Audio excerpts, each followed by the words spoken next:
Abundant Life. I am streaming on YouTube as well as TikTok. If you're new to the channel on YouTube, make sure to hit that subscribe button, that like button, and share it to those who you think will enjoy this platform. Welcome to TikTok.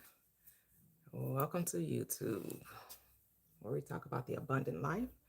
We deconstruct from religion, deconstruct from specifically Christianity, because I used to be a Christian, but all religions, any religion, any teaching that tells us that the power is outside of us or that our destiny lies in another, that someone else has the recipe for our life, that someone else can tell us how to be successful or how to obtain wealth.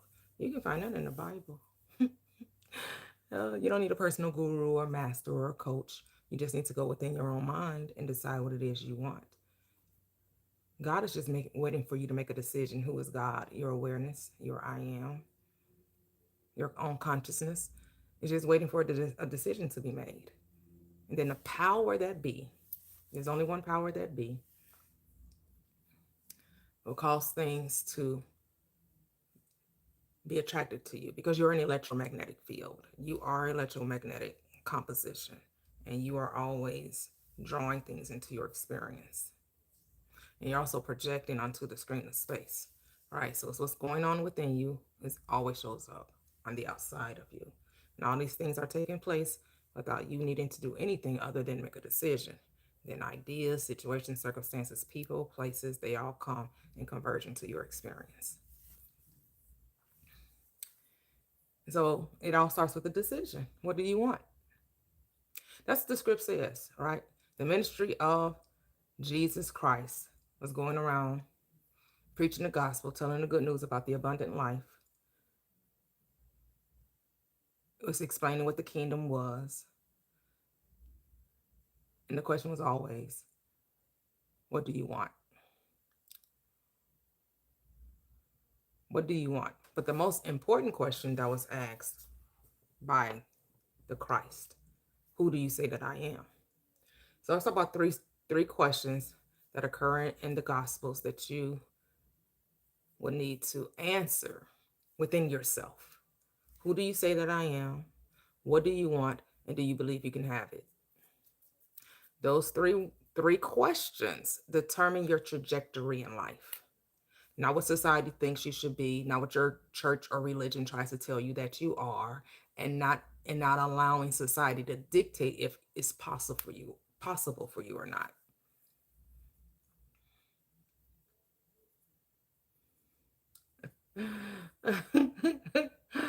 Oh, welcome, Jay Lemon. Welcome. How are you? Welcome, everyone. The Bible is all about yourself, your I am. That's what the Bible is about. It's about your I am. It's about the abundant life. It's about prosperous living. It's about knowing thyself, trusting thyself, being confident in this very thing. That which has begun a good work in you is able to what? Performing at the day of who? Jesus Christ. And who is Jesus Christ? The I am, the power and wisdom of God. And who is God? I am. It all comes back. The book is all about you. It tells you in the volume of the book, it is written of me. Who is me? I am. So that book, the Helios Biblios, that book of books, that greatest story ever told, that mystery that was hidden from the ages, hidden from the generations of time, is God in me. God manifested in the flesh. That is the mystery that was hid from the ages. God manifested in the flesh, which is consciousness, awareness made visible. Because we took on this name, God. God just means generator, operator, demonstrator of truth. I'm reading the Helios Biblios. I know you haven't heard it talked about in this way, but it's not hard to find. You can do a Google search, ask about Gnostic teaching, esoteric knowledge when it comes to the Bible. Go on YouTube, find other people, that also talk about the Bible from this perspective. You have Bill Donahue, Reverend Ike, Neville Goddard, Dr. Joseph Murphy, Emmett Fox, Ernest Holmes, Florence Scovel Shinn. You have many, not study the Bible from a Gnostic perspective and not from the way that you've been taught by your church. Expand your consciousness. Do a little bit more research than just accepting what you've been told, and research what you've been told. See if it truly aligns. See if the church aligns with the script. You will find them lacking. You will find that what they told you was not the truth and the whole truth, so help them God.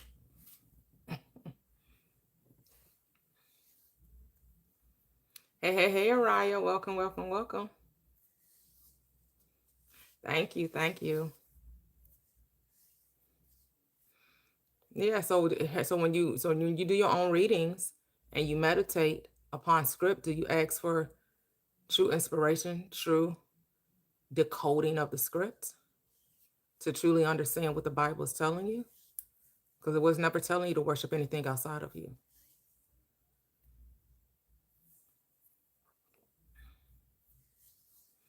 See, that's what I'm saying. Lion's pack. If you don't agree with something, you want to say that something is demonic just because you don't agree with it. See that you are a church oriented person, because that's your go-to. That's church speak. That whenever someone says something that you don't align with, it's demonic. That's what the church has programmed and conditioned you to say, not to have a conversation, not to see a different perspective, but to deem everything as demonic. What is a demon anyway? Have you seen one before? What does that even mean? I'll tell you, it just means negative thinking. That's all. Negative emotions, negative thought habits, negative conditioning. But here's the thing. This is not a Christian live. I'm not looking to convert people. I'm not here to convince anyone. So this is what you get to do. If you find that this channel does not resonate with you, you can just scroll, block, whatever you need to do. Then you'll never have to see this content ever again. It's really easy, really simple, not hard. You have a choice. Use your free will to just scroll.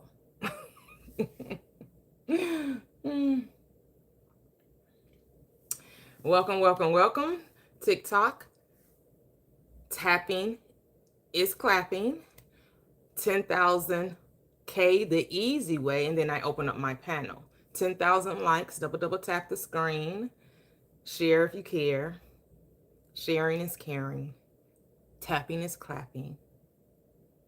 And I appreciate that. Thank you very much, because we want to help the algorithm so this message reaches those who resonate with it. For those who are seeking a platform such as this that has deconstructed from religion, specifically Christianity, but all religion, any, again, source teaching that tries to convince you that your power is on the outside when the whole time the power was within. And that's what the scriptures, the Bible, speaks to. It is basic instructions before leaving earth. It is very basic. It is telling you that the way you think creates your reality. It's found in Proverbs. As a man thinks in his heart, so is he. That's the Bible summed up in one script. As you think, so are you. So what do you think about you? What do you say to yourself? What conversations goes on in your mind on a regular basis? What are you assuming about life? What are you consenting to? What thoughts are you entertaining? This is very important, that you come to a resolution, a resolve,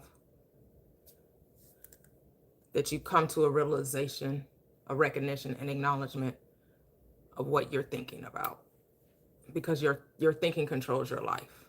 It is the reason you behave the way you do. It's because you accept things about yourself. It's because you believe certain things. It's because you have been conditioned and programmed to a certain mindset.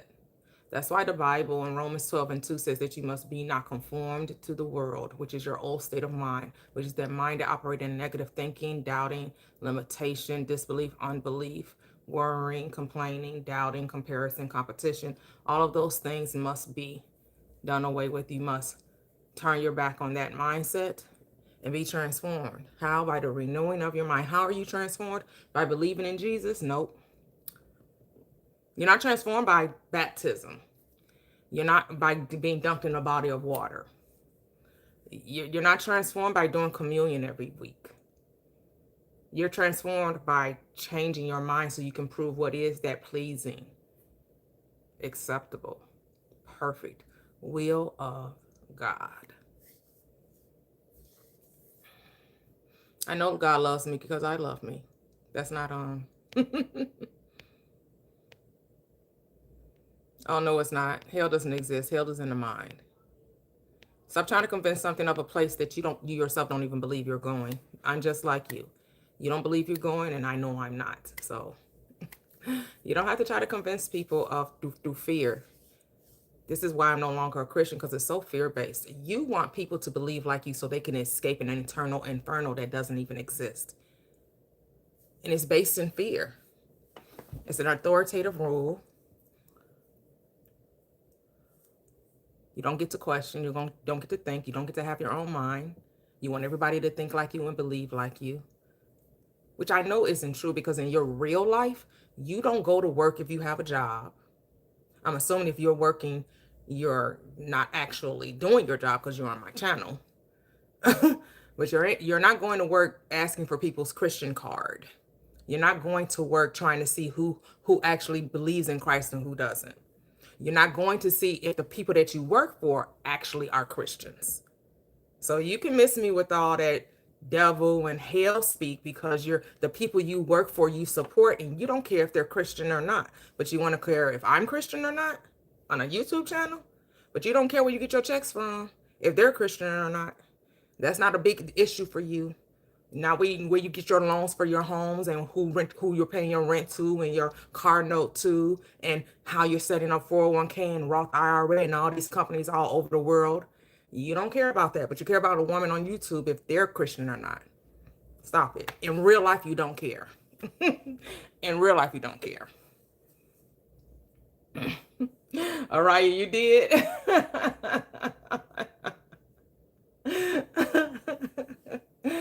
Because y'all not at work proselytizing. You're not at work. You don't go into a restaurant trying to see who's cooking your food and if they believe in Jesus. You don't know. They may be cursing the food. They may be spitting in your food. You have no idea. So miss me with that whole you so God woke and so loving Jesus. You don't park to a theater, to a restaurant. You don't go to a bank telling people that they need to be saved. You don't say that. You don't do that. I know you don't. You go to a church where everybody think like you, and y'all all preach to one another. And you may condemn your family for not believing like you. That's about as far as you go. But in real life, in everyday life, you're not. You don't care. You really don't care.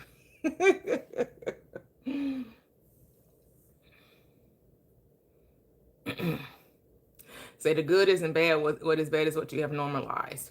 What have you normalized, and what does that even mean?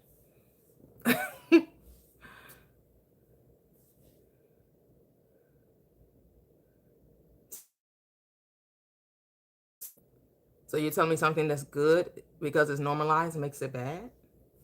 I don't compute.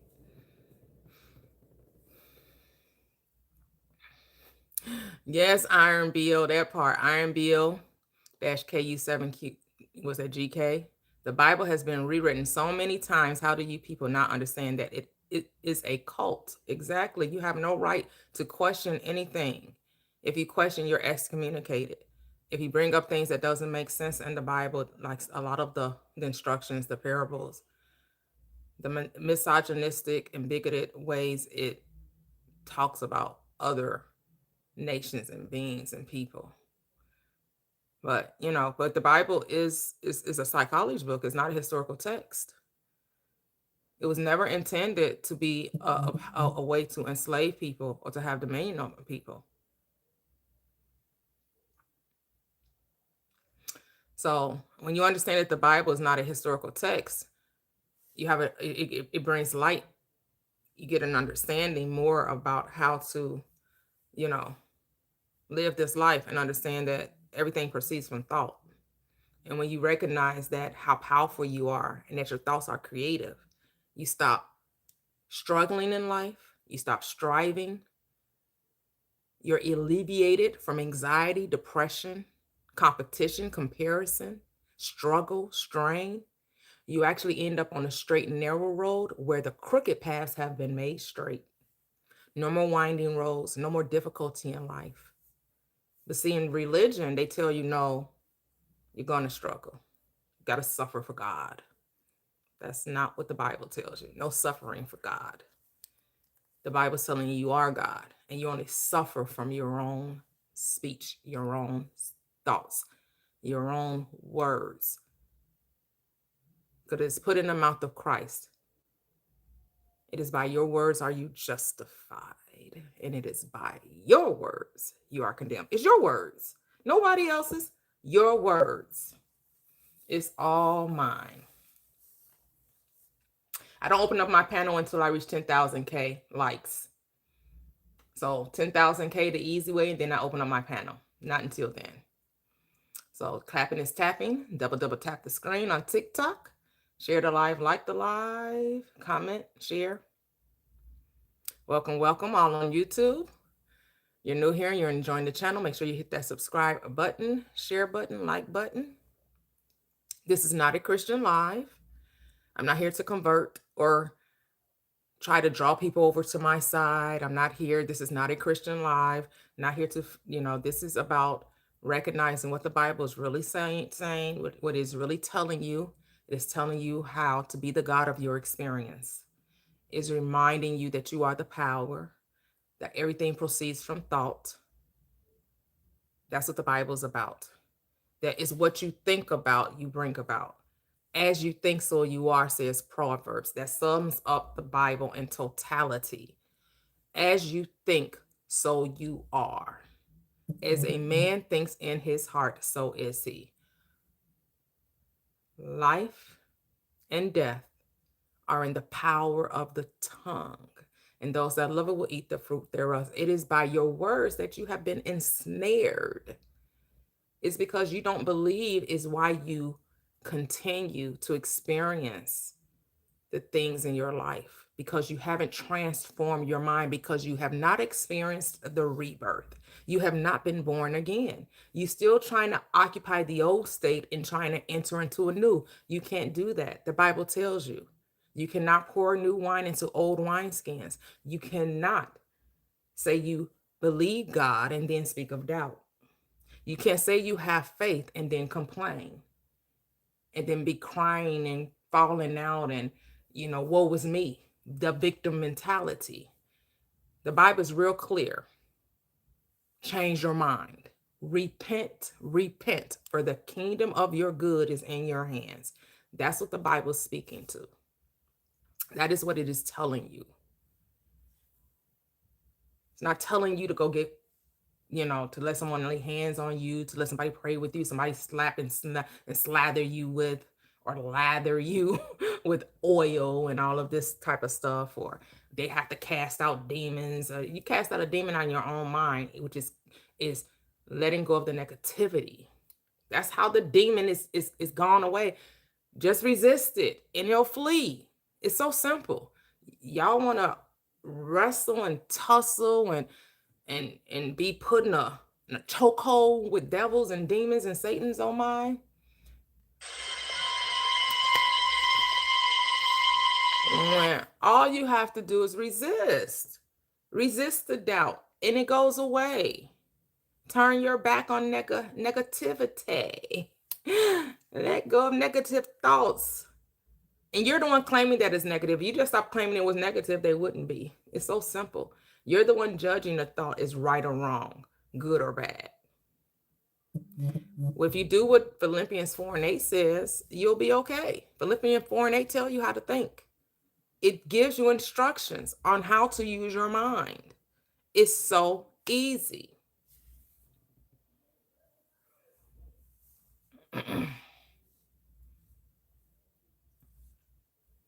It's so easy. Why would you need to be afraid of someone that created you? Why? Why be afraid? You don't even know what fear means in the script. It doesn't mean to be afraid of. It means to reverence, be in awe, honor, not be scared of. Why would you be scared? Are you scared of your parents? Why would you be scared of God? The fear of God, it means to be in reverence of, to be in awe of, to honor that which is good. God and good are synonymous. They're the same word. So honor, worship, be in awe of the good. That's the beginning of wisdom. Right? The fear is not to be afraid. I just explained that. But again, this is not a Christian live. So if you all want to spread your gospel, you can go start your own lives and spread your gospel. No one's stopping you, because I promise you, you will not find me on your live telling you shouldn't believe in Jesus. I just decided that Jesus is not real for me, that I no longer subscribe to Christianity, but I'm not here to tell anyone to stop believing in what they're believing. If believing in Jesus Christ works for you, then be as you were. Continue on your path, on your journey. If that's what you want to do, if that's what you want to be, if that's what you want to. But you all act like you've never saw an atheist. Although I wouldn't consider myself an atheist, because I know the Bible is telling me I'm God. So that's where myself and the atheist would differ. Because I know that the creator in this reality is my mind. That's the creator. That's what creates in this world for me. I don't need to make moons and suns and stars. That's already here. But in order for me to have an abundant life, I do have to use my mind in order to create that happiness for myself. I have to choose happy. I have to choose joy. I have to choose success. I have to choose health, wealth, prosperity. I have to choose those things, right? Because that's what the Bible tells you. That I call heaven and earth before you. And I said before you, good and evil, blessings and cursings, life and death. Choose life, so that you and your seed can live. And what's the seed? Your desire. So you can realize your desire, so you can stop sinning. Sin only means to miss your aim, to miss your goals in life. It is an archery term. Hitting the bullseye. You miss your mark whenever you miss your aims in life. When you make excuses for not being the best version of you. When you always blaming the devil, demon, and Satan, oh my, for your problems. And not recognizing that the problems that you're having is because of the way you think. And yes, a lot of your thoughts you were given, you were told what to think, you were conditioned, you were programmed, you were part of this simulation, this matrix of fear. But the whole point of remembering who you are and understanding how the mind operates, you break out of the matrix. And breaking out just means you begin to command the matrix, as opposed to being under its guise or under its being mesmerized with it, being brainwashed by it.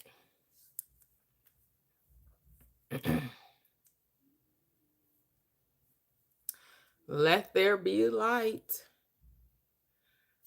Well, whoever you give credit to, that really is neither here nor there. It's not about what was here first. It's about that you're here now. Live in the now. The Bible is all about a now thing. It tells you any man who puts his hands to the plow and looks back is not fit for the kingdom. But that's all y'all do, is look back. Y'all want to know how we get here, who started it, who brought us here, who made it. You're here. What are you going to do with it? Now that you're here, how are you going to live this life? In fear? That's how you want to live life? In fear? You want to argue about whose God is more right? Have wars over whose God is more mighty? Or do you want to live the abundant life as the script says, and prosper in all that you do?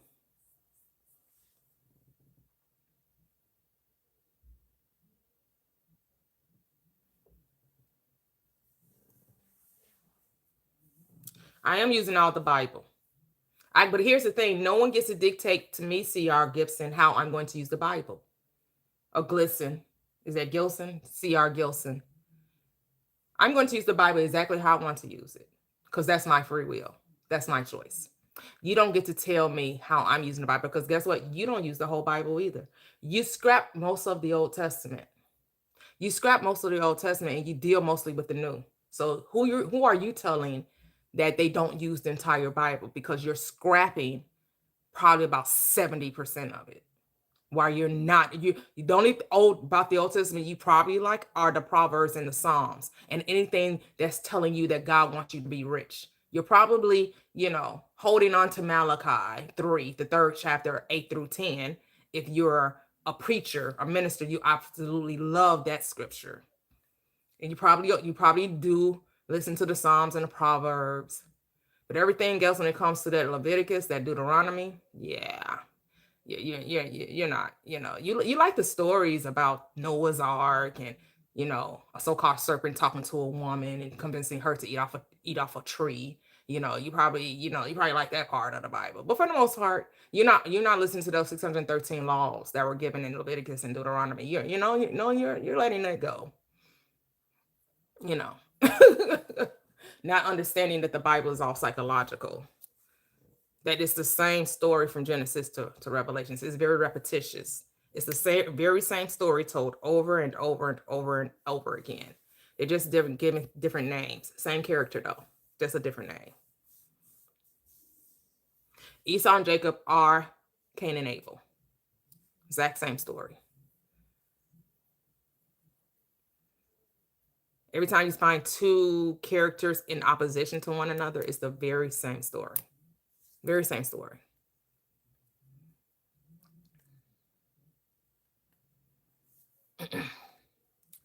Repentance only means to change self. Your life isn't about other people.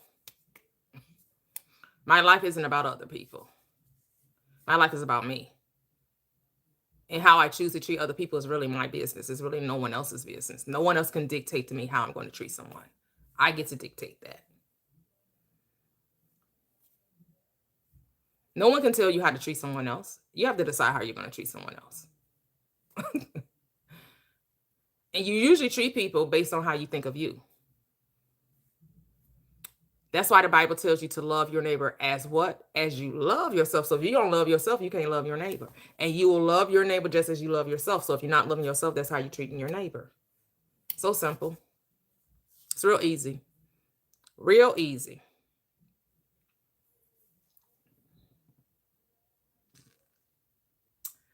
Hello. Double tap the screen. We're almost at 10K. Once we reach 10K, we can come up and we can talk about deconstructing from Christianity, all religious dogmas, doctrines, anything that had us operating in fear and limitation and lack. We're being let loose and set free. What we loose on earth shall be what? Loosed in heaven. What we bind on earth is already bound in heaven. So we're going to bind peace, joy, love, success, right? Wealth, riches, health, generosity, compassion, harmony. That's what we're loosing onto our earth. We can let other people argue about what they want to, give their energy to, their attention to, put their focus on, but we're focusing on health, wealth, and blessings. We're about that abundant life over here. It's all about the abundant life. Because we came that we may have life in that more abundantly. We came to prosper in all that we do. We're going to do what 3 John 2 and says, beloved, I wish above all things that you prosper and be in health, even as your soul prospers. See, the Bible is a prosperity message. It wants you to prosper in all areas of your life. And that includes your finances, as well as your relationships, your health, your mind, your emotions, right? Your spiritual self, your spirituality.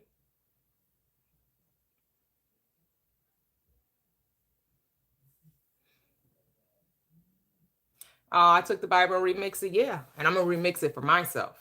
Because I'm not a Christian, so I don't need to uphold to Christian doctrine. This is not a Christian life.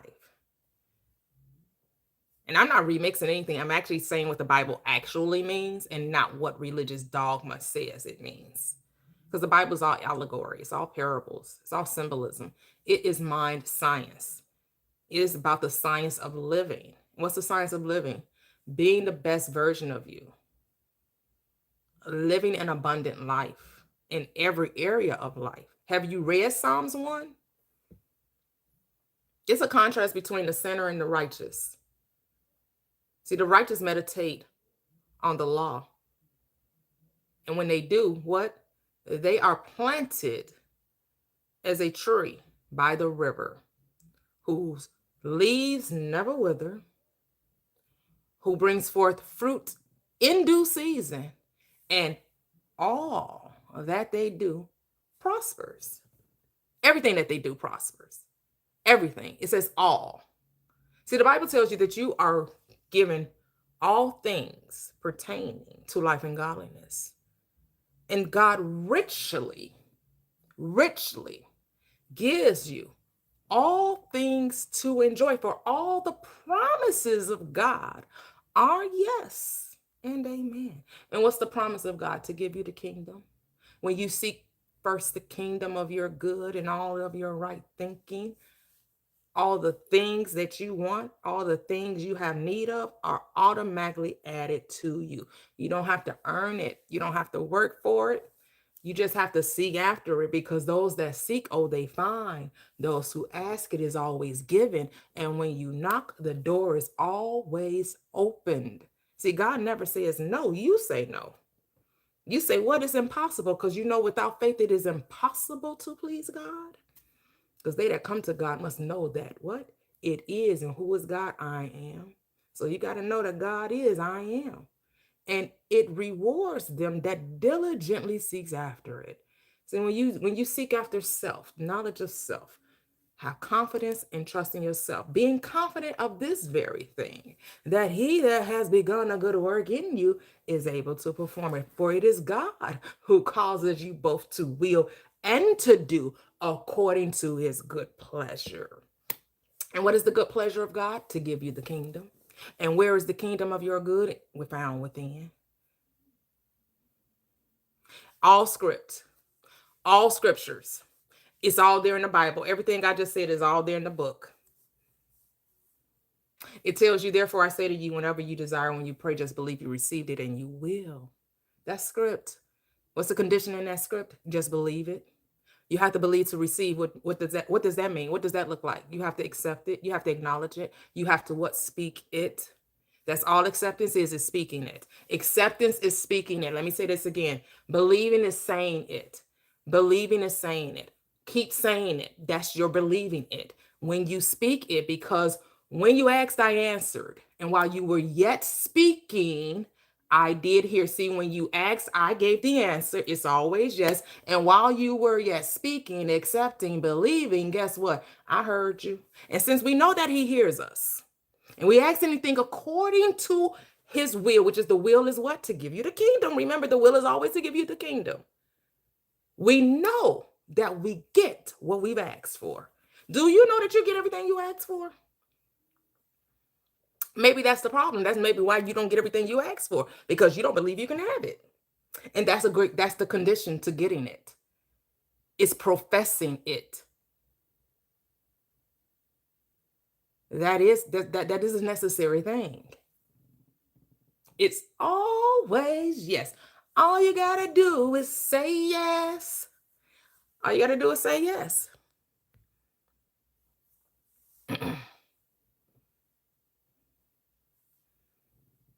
It is ask. I didn't say ask. I said ask. I know how to say ask. And I didn't say ask. I said ask. So I, be bigoted with your speaking, but here I'll do one for you. You'll never have to hear me say axe again, which I never say axe. I didn't say axe. I didn't say a chopping tool, but you know what? Guess what? You never have to hear me say it again, so I'll just block you. And then you never have to worry about it. Because I know I definitely say ask. So, now you don't have to worry about it. You don't have to hear me pronounce a word. You never have to worry about it ever again. No, God can never say no. God never says no. Never happens. God never says no, ever. You say no all the time.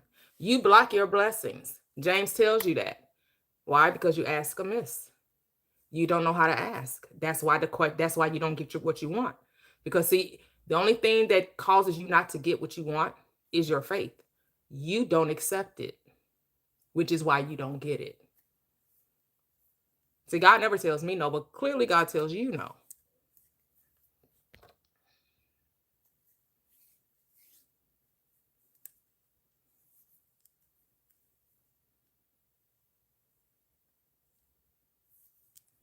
Right. A great role model, DJ MJ writer. But it's not even a person that ever existed in time and space. It's a character in a book. Just like all the other characters. All the other names in scriptures are just characters in a book. They never existed in time and space. They're actually personifications of the mind. They're all states of consciousness. That's what the Bible is about. Your mind. From Genesis to Revelations, it's all about your mind. Nope. You can leave though. John, what is it? Ryu? You can leave though, and I'll help you.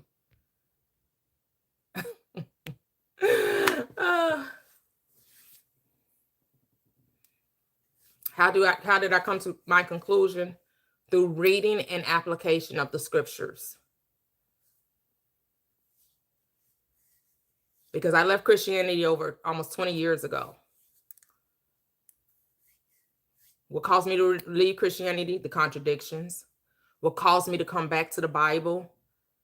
Research, application. Is not theory. I did exactly what the Bible said and got results. It's so simple.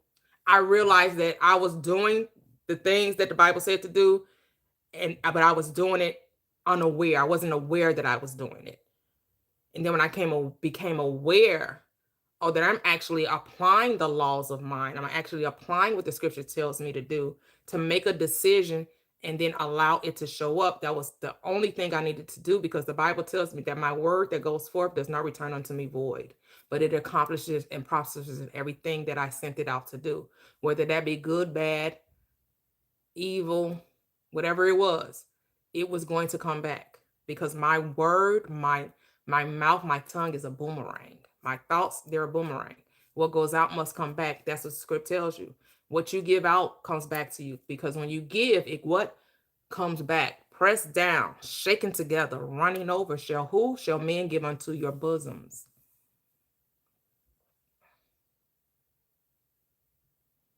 Who cares? You know how many 18-year-olds have millions of dollars? What are you talking about?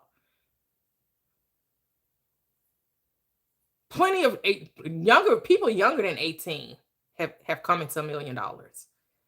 What are you talking about? No, you wouldn't be able to handle $1 million. That's on you.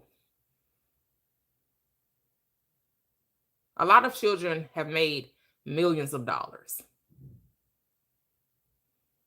You don't know most millionaires. How many millionaires do you know? You don't know most millionaires. Name one person that you know that's a millionaire, that you personally know. Name one person that you personally know that went broke. Name one person that you personally know that went broke. You don't. You're only reading something what someone else said and you're accepting it as true, but you have no knowledge of self. You don't know that.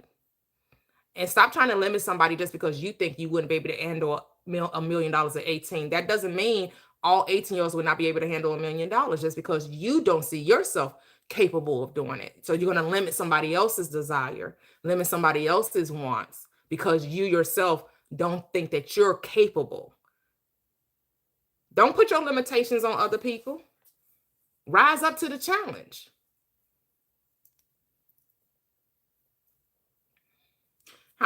What are you talking? Okay, I'm going to mute you because I don't really care about that. You're talking negatively, and we're not here for that. Like, what? I don't want to hear that. What you talking about? Somebody? What? What are we doing? Why are you so down and out? Why are you so? Who wants to hear that? What? No, we don't want to hear that. You don't even know any 18-year-olds. You don't know. You can't name one 18-year-old that you personally know that has done anything like that. Like, what? You don't know any. And you're only spewing something that you heard someone else say. And if you did, you know one, two, but you don't. You don't even know that.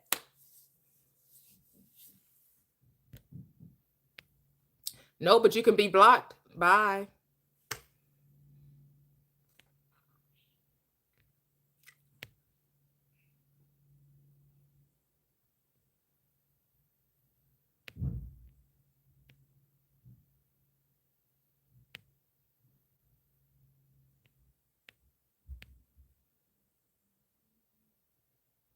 Hello, welcome. Yes, I will. I'm not getting challenged. When you're mocking and being condescending, yes, I will mute you. When you try to proselytize, this is my channel. I can block and mute whoever I want to. You want to be next? Say something crazy. Because you can just move along. You don't have to be on my live. So if I see that you say something crazy, that's the easiest way to get blocked or muted. You're exactly right. You don't like the way I talk, move along. I'm not going to change the way I talk. You're not the standard for how to enunciate or pronounce a word. So if you don't like it and you want to be blocked, I will kindly oblige you. Just say something out of your neck. Say something crazy, and I will do it. So there you go.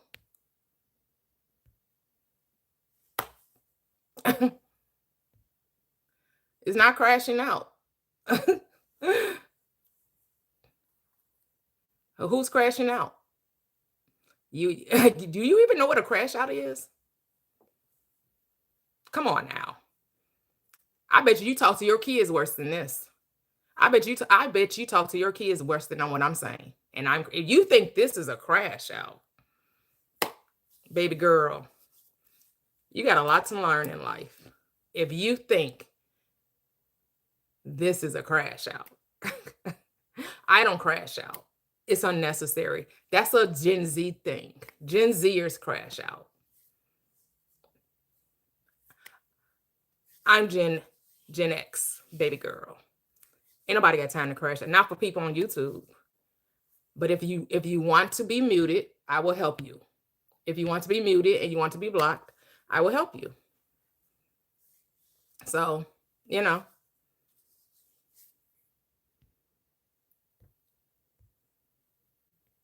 And so has yours. Thank you. It is. Yes, I'm blocking already. I'm about to block you too. So there we go. Because I don't need Christians on my live. So yes, I will block you. Don't worry about it. You don't have to worry about me crashing out anymore. You won't see the channel. I'll just keep blocking. Thank you. Thank you. MFFKI. So anyone else want to be blocked? Just put something else in the chat and I'll help you. You don't have to be here. So if you say I'm crashing out, calling me out my name, saying something condescending, I don't care. I don't care about you. Just don't be condescending, no name calling. I don't care how you represent. It's real easy to be real bold and real sassy on YouTube. Real sassy, real bold, behind a fake page, behind a fake name. It's real cool to be like that. But I'm going to help you not see my page.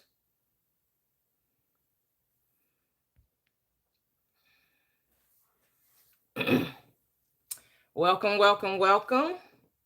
So if you want to come up to have a conversation on TikTok, put your request in and you're free to come up and we can engage in a conversation. So I am streaming on YouTube as well. YouTube is really fired up. They're very they're very funny. And I'm just going to laugh with you and I'm just going to block you. I'm going to laugh with you and I'm going to block you. So if you say something sideways, Yes, my store-bought hair is all mine, but then I'm going to block you just so I show you that it's all mine. I'm also going to block you so you don't have to worry about seeing this store-bought hair ever again. Hey, Miss Kitty. Good morning. Good morning, girl. These the YouTubers, boy. But I thank y'all for the engagement because y'all pushing my platform out, so I'm here for it. That's right. Thank you. Thank you. Thank you very much. I'm here for it, you know. I am so glad for your channel. Oh, I thank just want to you. say that. Yeah, it just is the opportunity to spend company with like minds. And so it's really been very inspirational for me. Oh, thank you. And I wanted you to talk about any scripture that relates to restoration, if you would. In addition to the prodigal son, anything that you can think of, anything. Do you have one in mind? 'Cause I can't think of Um, anything on the top of my head. no, I don't. I guess I should. I guess I could look it up still. Yeah, I Let me can't. see. Yeah, right now. I mean, what? Oh, it's the one about the locusts and how do it go? All that the locusts took and all that. That's about restoration, but I can't remember Okay. exactly how it go. I think it's about Okay. I'll look it up. I don't know what I the was thinking worm, this morning. the locust, all that it has taken away from you. God will restore that back to you. And I've always had a question about this particular scripture. It's not dealing with restoration. I always wondered why, in the story where Jesus uh, destroyed a plant. Remember a fig Okay, the tree? fig Was tree. it? Yeah. Why? Why? I never got that. I never understood that. So it was because it did not produce, right? So it was basically like if you, it's kind of like um something that's what we would deem negative or Mm-hmm. unproductive. Mm-hmm. We it's saying destroy, but not necessarily destroy. It's basically you're taking your attention or focus away, right? Okay. You're not going to allow it to continue to grow because why? It isn't producing any fruit. It isn't bringing forth anything. So anything that's not productive or bringing forth fruit, you cast away, kind of like a Okay. weed or tear, Okay. right? So that's what Okay. it's representative of. Okay. And another one, and I think it's the only other scripture I had always questioned, um, was with the story of the coins, and one buried his coin. Oh, the One, talents. yes. Oh, okay. Okay. So the one that buried his talents, and then the two that again used their talents, they were productive. So this comes Okay. with this is where we get to have those who have and the have nots, right? Because right Okay. after when he takes the one from that didn't do anything with it and gives it not to the one that produced four, but the one to that produced 10, right? It went from the Okay. one that went to the 10. Okay. Have it shall be given and in an abundance. Okay.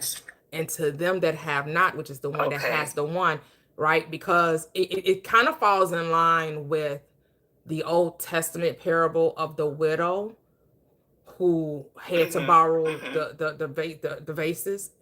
And what Right. has why did she get to pour? Because she recognized what? Because you She that. recognized the little. Mm, He said, "How much do you have? Do you have any?" She said, "I have right. a small amount." She have a drop. She said, "I Right. have three Right. drops." Right? She recognized, even though it appeared to be small, she recognized it. Mm-hmm. The That talent she has person something. didn't even recognize the talent. They Okay. acted as though I they didn't get it. have anything. And so they did Okay. nothing with it.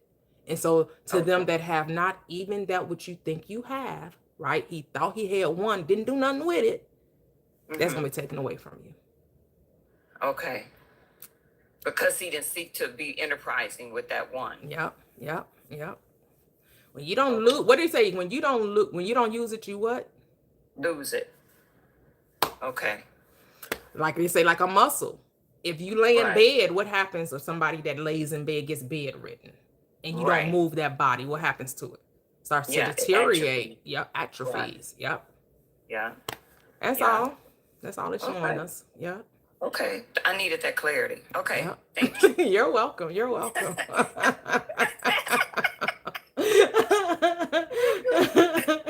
Yeah, you don't use it. That's why we got to use our talents, our gifts, our mind. That's our gift. That's what he said. Comes, Right. eat, drink, and buy without price. But people charging you when Right. it's telling you you don't have to pay for this. Right. All you got to do is use your gift, and it will be multiplied exceedingly, because now unto him that is able to do Right. exceedingly abundantly above all you could ask or think, according to what though? The power that's where? In Within. you. Right. It's not outside of you, it's in you. Right. Yep. Okay. Yes, I am rich. Thank you. I am rich. Well kept woman. Well kept wife. I have IRAs, I have pensions, I have stocks, I have, I have investments. But what does that even mean? But I also have peace of mind. I also have joy. I also have love. I have amazing relationships. I have a healthy body. I'm not on any prescription medication. See, I'm rich in all areas of my life, not just finances, but it includes finances. But yes, I'm happily married. 4 lovely, adoring children, even a beautiful grandson. I'm rich in all areas of my life. No struggle bus here. You're not going to hear me talking about struggling, for Christ's sake. No struggling for Christ's sake over here. Nope. Nothing but the abundant life over here. Well, so are you. You don't have to worry about being on here anymore. Anyone that wants to speak negatively about somebody else's life, do you not know that your words defile you, not me? Your words condemn you, not me, because it's not what goes into a man that defiles him and what comes out of a man that defiles him. So it's your words that return unto you. Your words are a boomerang for you. When you speak evil of others, you're actually speaking evil of you. Why? Because you're the thinker. You're thinking it, so guess what? You're creating it. So you have to be careful what you say about others, because the ditch you're digging for someone else is really the ditch you're digging for you. So be careful what you say to others. Just you can talk how you want. It's your life. I would just recommend you actually do what the Bible says and be careful of how you speak, because you're really creating the life you don't want to live. You're really creating the life you don't want to live, because you're the only player in your game. You're only a thinker in your reality. So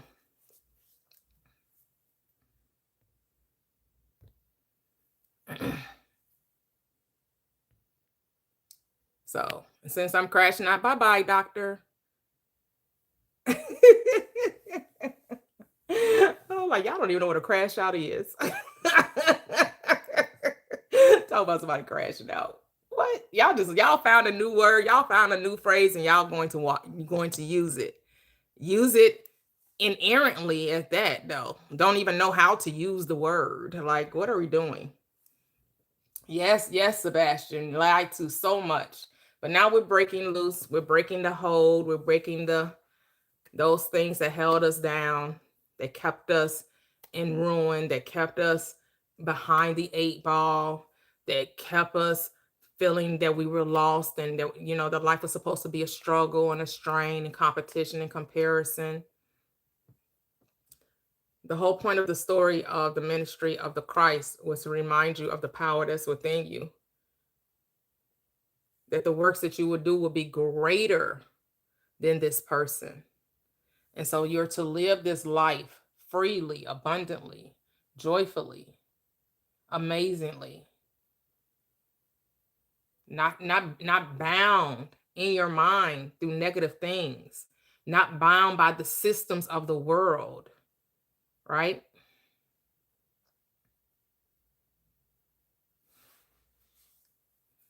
You can't even agree on his name. So how's he 1,000% real when you don't even know his real name? If that wasn't his name, then how does he 1,000% exist if that's not his name? Then what I'm saying is true. That a person named Jesus that died on the cross for people does not exist. You just agreed with me because you just told me that wasn't his name. So what are you saying? Like that doesn't make sense. How could it both be? How could he, the person named Jesus, that wasn't his name, but he existed? Then what?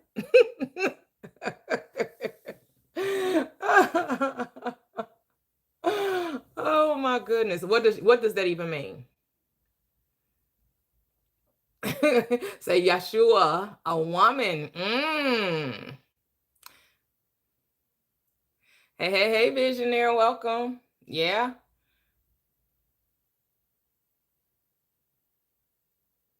Oh, thank you. Thank you, Brian. Thank you. I'm already in heaven. Hail Zeus.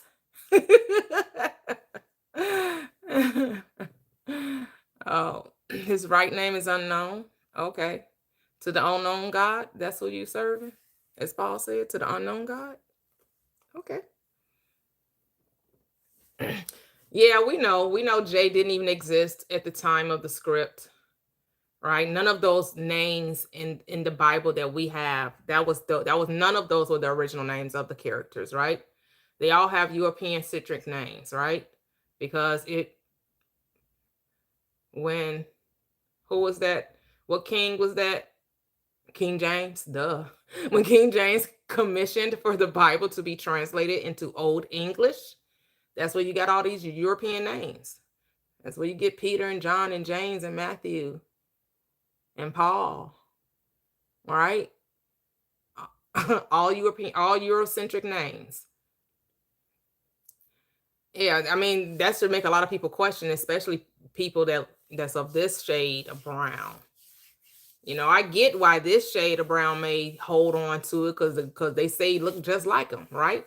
Blonde hair, blue eyed savior. Now I could see why they would be upset, but I don't understand why people with this shade of brown be so upset about a blonde hair, blue eyed savior. At least have your savior look like you.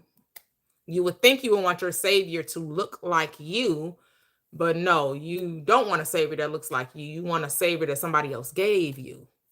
Okay.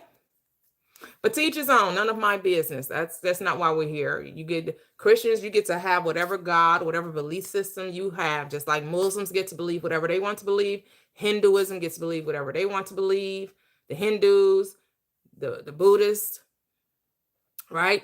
Jehovah's Witnesses, Mormons, whatever, denomination you adhere to, you get to believe whatever you want. I just choose not to believe in Jesus. I don't know why people are offended that I like have you ever met an atheist? Like why are you so cuz I don't need to believe in Jesus cuz I'm not a Christian.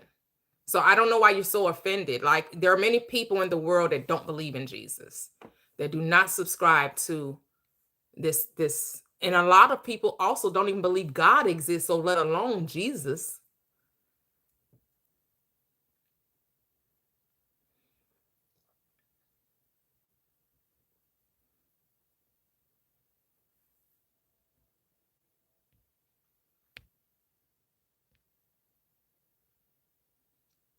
What is even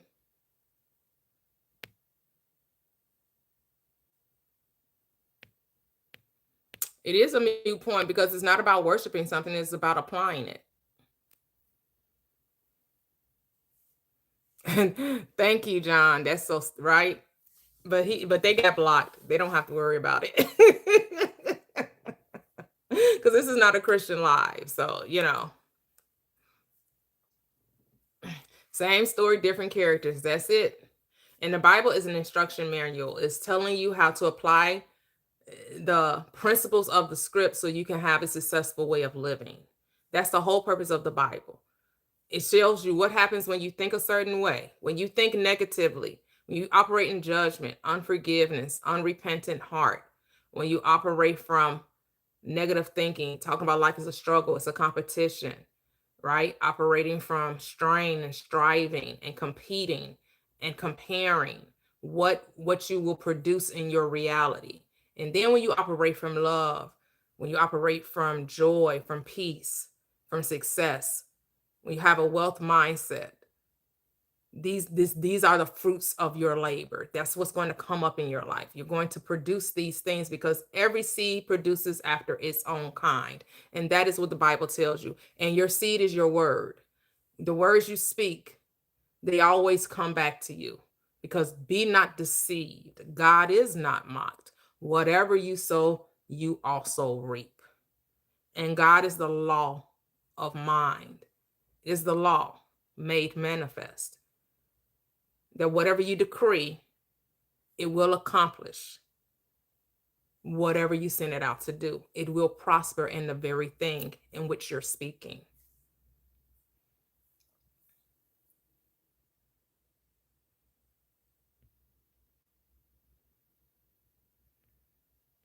uh, what are you talking about? Who's people be so mad, but you work hard to give your money to a church. That's what's crazy to me. You give your money to a church hoping that you're gonna be blessed of God. You're trying to bribe God. Isn't that worse? Thinking that you have that a relationship with your God is transactional and that you have to pay a tithe in order to get a blessing. That seems very ridiculous to me. But hey, to each his own. To each his own. You do you. Whatever floats your boat.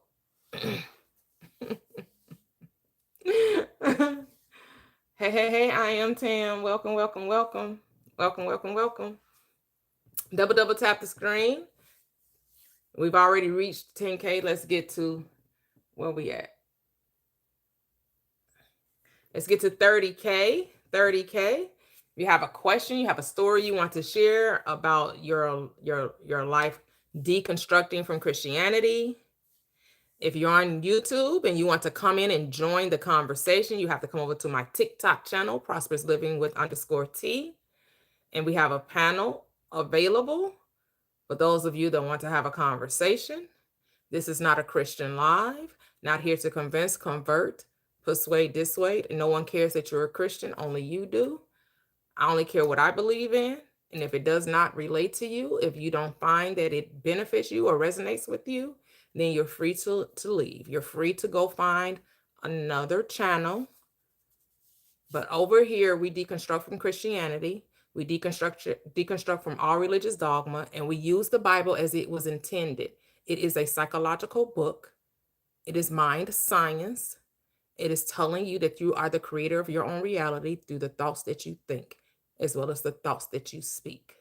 Because in the beginning was the Word. The Word was with God, and the Word was God, and then the Word becomes flesh.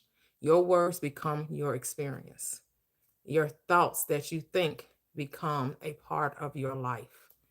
So you have to be careful what you say and what you think, because you are always creating. Always. You're always creating. Hello, Brian. How are you? Did you mean to come up, Brian? I don't think he meant to come up. Hey, creative soul. Welcome, welcome, welcome.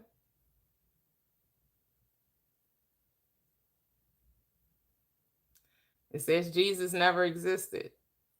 You mean you can't see that? That's what it says. Jesus never existed. I don't like how they've changed the setups here on they used to have other ways you could change the setup. Some of these setups they have, it's like, I don't know.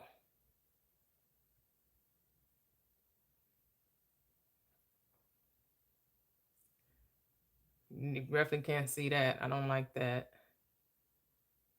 I'm gonna keep it like this.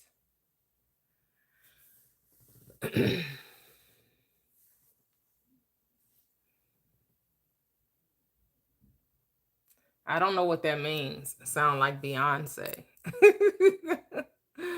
What does Beyonce sound like?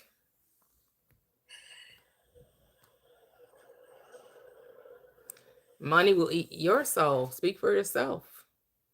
Y'all need to stop talking so y'all act like y'all don't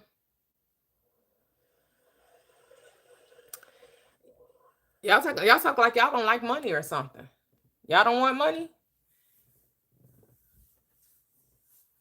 You all don't like money? What do you all have against money?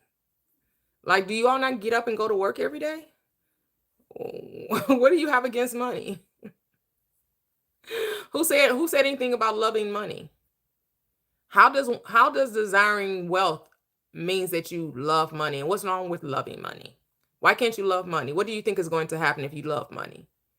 What's wrong with that? Hello, Jay. Welcome, welcome, welcome. How are you?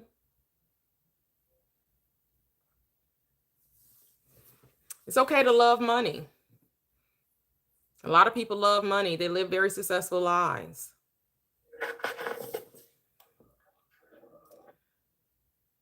Hello, Saint Malum. Are you there? Is that how you say it? It's Maluminati. Oh, Maluminati. Okay. How are you? I'm all right for you. I'm great. What's going on? No, just captured by the title of the live. So I'm just here to hear out what you have to say. Oh, well, I've been saying, how long have you been in the live? Because I've been saying a lot. Sure, I just got in right now. Oh, okay.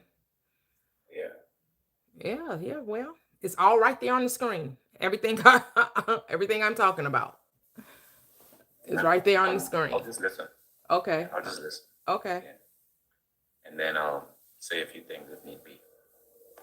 Interesting. Okay.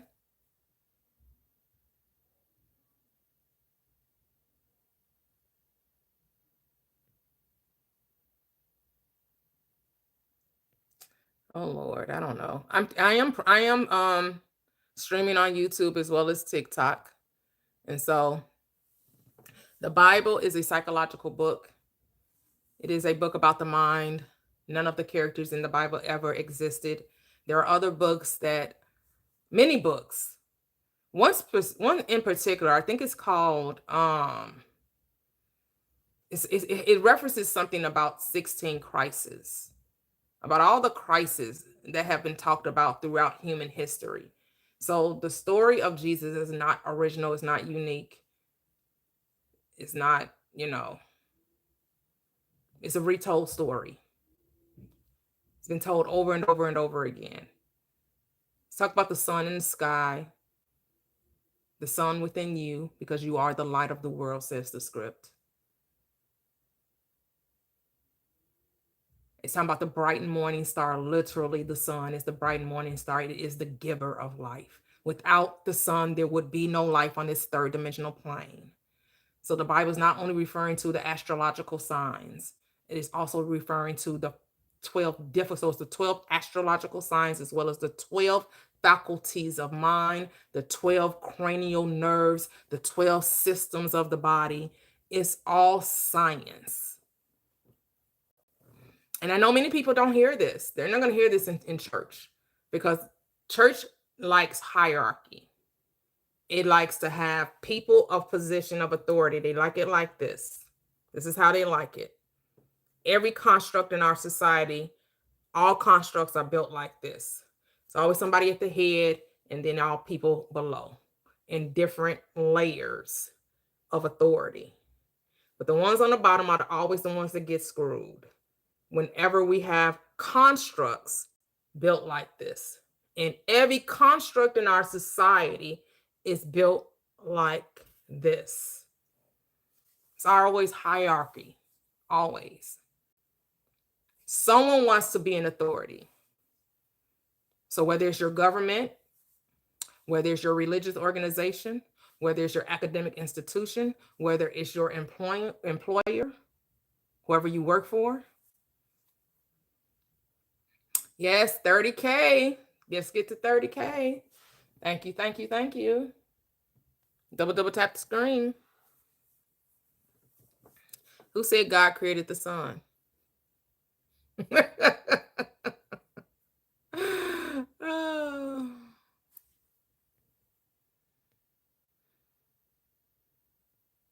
Oh, yeah, say that. Say that, Milan. Say that. Wow. It doesn't have to exist in your reality, though. No one needs a Lord. No one needs someone to lord over them. No one needs someone to be an authority figure in their life, especially when you come to the age of reason, especially with what we call in this society entering adulthood. You don't need, says the script, that anyone teach you, because you have the anointing, you have the power within you, and that power will bring all things to your remembrance. So you don't need anyone to teach you. The answers are innate within you. Everything you need to know, your guide is in you. Your leader is in you. Your God is in you.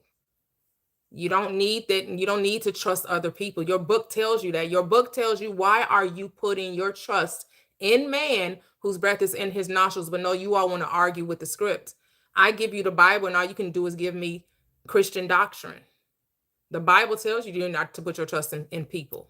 It specifically tells you that. It said, calls no man father.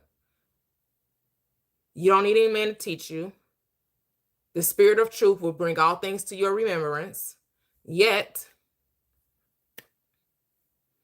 you argue. Hello, Mr. J. How are you? Jay, are you there? Yeah, no, just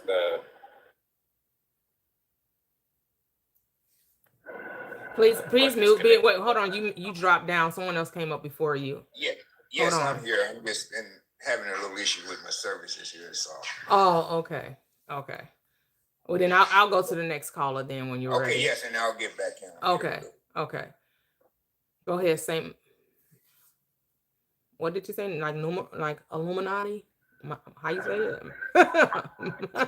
Malume, Okay. Illuminati, Okay. meaning uncle with us, or the uncle with us. Okay. Go ahead. Yeah. No, just to touch on the point where you were talking about how there's many stories. Hold on for a second. Make Christ. sure when you come up that you mute yourself, please. When you come up on the panel, make sure you mute. Go ahead, because we want to make sure that we can hear each caller. Go ahead. No, I was just saying that there's a documentary or a film called Zeitgeist. Wait a minute, we can't hear you. We can't hear you. It's a lot of background noise. Oh, okay, give me a second. Okay. I was saying that with regards to the many Jesus, or the Jesus characters that you're talking about, there's a film actually called Zeitgeist. Very old. I heard of that. It actually talks about the different stories, how it's pretty much the same routine. I think Osiris does the same thing in terms of born of a virgin, and the number of disciples he has, the age he dies, and all that kind of thing. And also, I think there's another entity or another being called Hercules as well. He has also the same life story, you could say, as Jesus Christ. But I think ultimately, the point is not whether he existed or not. It's more of, you could say it's a formula that we all need to follow, or like a way of life, so that we may become like Christ, or Christ-like, if that makes sense. So it's not about whether he existed in history. The most important thing is, because he says that you're going to do better things than him. So that means you're his equal, if not a higher. So he was just here to serve as an example for what you can achieve as an individual. If that makes sense. So if you're here and you follow the things that he does, so if you like follow the 12 labors of Hercules, or the 12 stations of the cross as well, you see. So a lot of the things as well is that the thing that they talk about in the Bible is kind of hard to decipher because of the fact that he speaks in, what do you call, parables, allegory. Mm-hmm. Yeah, in parables. So and it also states that those who have ears to hear will hear, and those who do not will not. So if you do not have those ears, it's kind of hard for you to decipher the meaning or the message behind the message. So I don't blame most people for not really understanding it, but I think it would actually do you a lot of good if you were to try to at least understand what it is that he was trying to say in the parables, and also just model your life around how he modeled his. Because each thing he has to do has not just what you read or what they were seeing with their eyes. It's more of the meaning, or the meaning behind the act. What's he trying to achieve by doing this?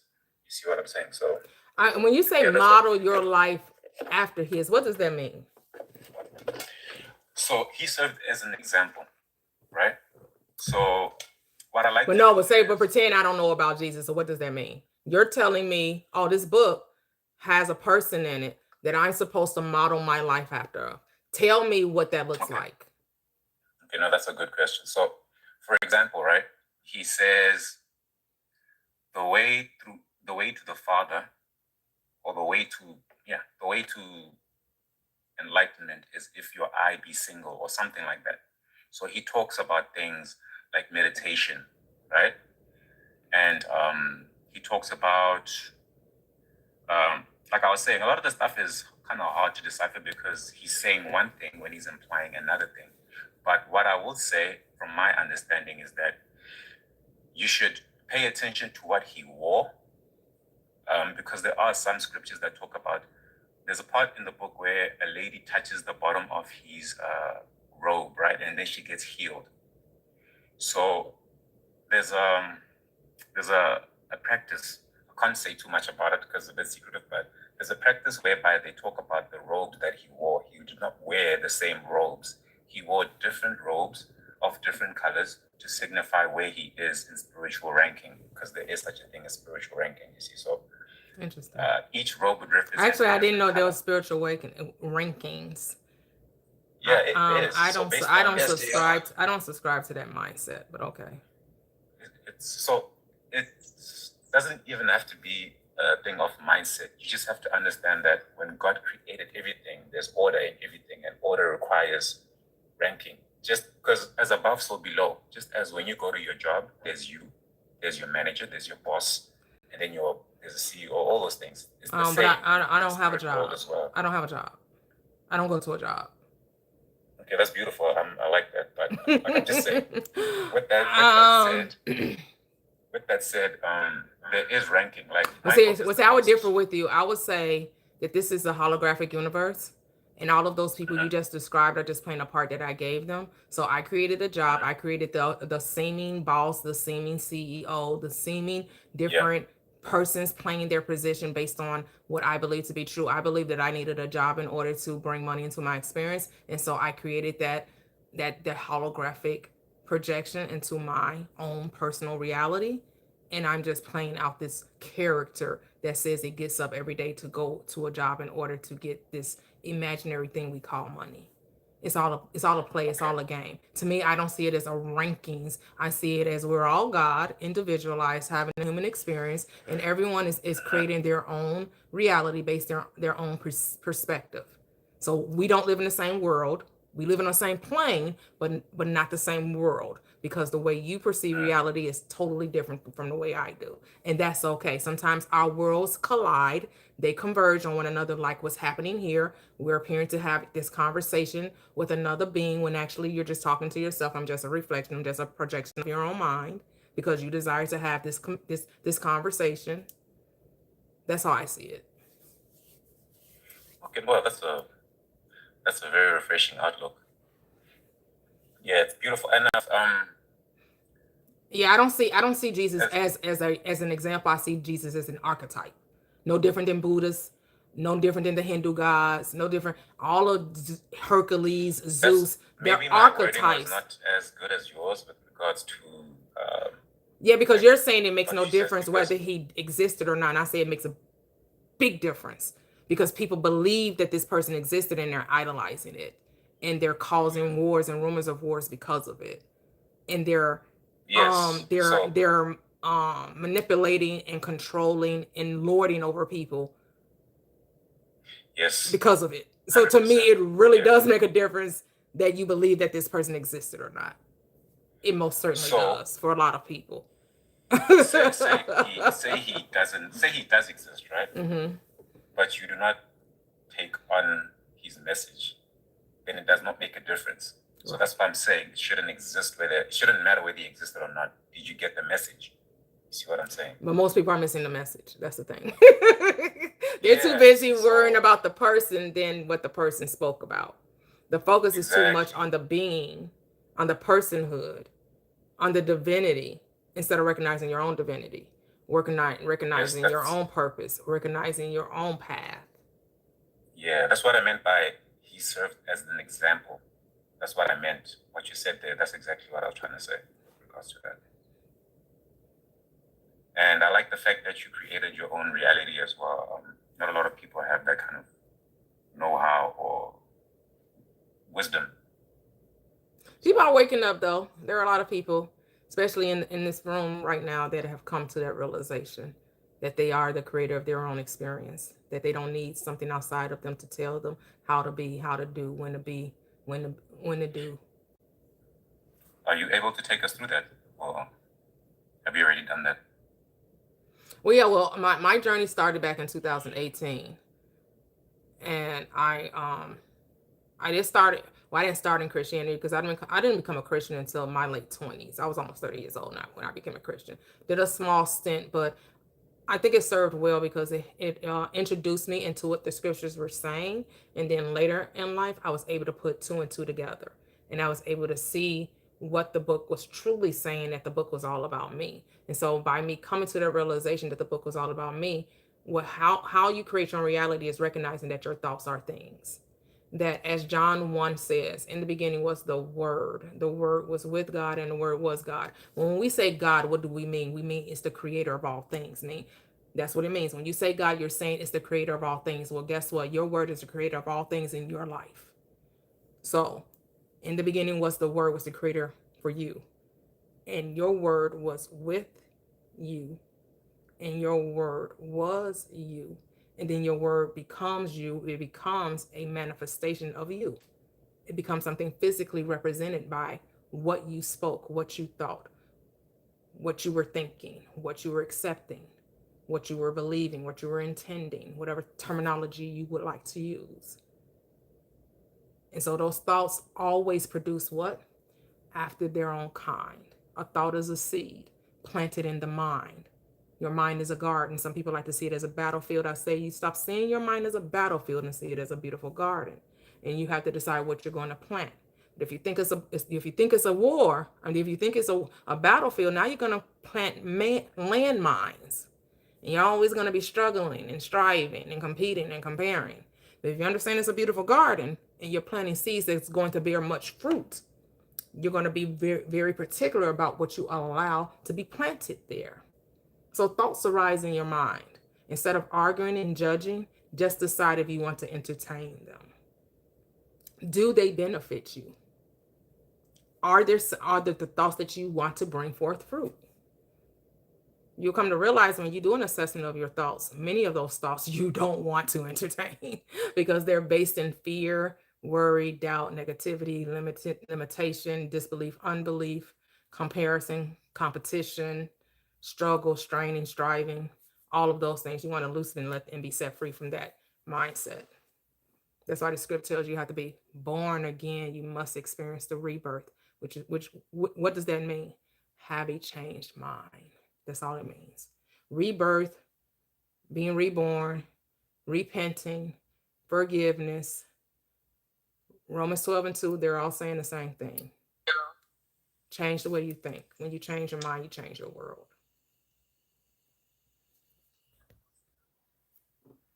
In meaning of being Hold on. Well, you can be dropped because what we don't do is try to come in 2 seconds ago and think we're going to be heard. There is a line up here. Nah, because you got it twisted. Well, no, it's because you're gonna be dropped. Like, what we doing? Ah. Okay, Saint, are you done? Did you have anything else to say? I'll go to the next caller.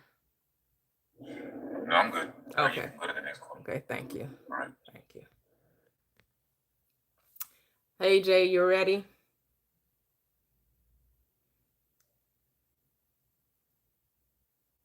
I know he. Yes. Okay. I'd just like to say how you doing today. Oh, I'm doing great, thank you. And I really appreciate the positive knowledge that you're trying to lay down to everyone. And you're doing a great job with it. And I just like to say hello to everyone on the panel and make sure.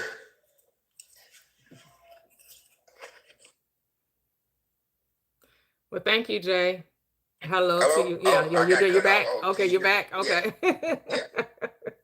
And I just wanted to make sure that people really understand what you're trying to do. You know, you're not trying to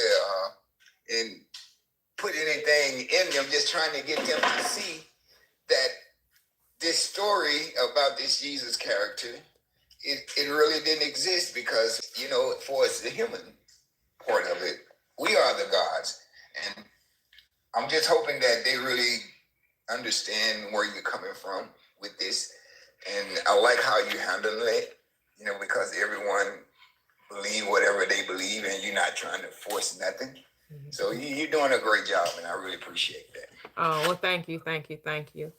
Yeah, that's the goal. We're not here to convince anyone. We're not only here to share, you know, what we have definitely practiced in our own life.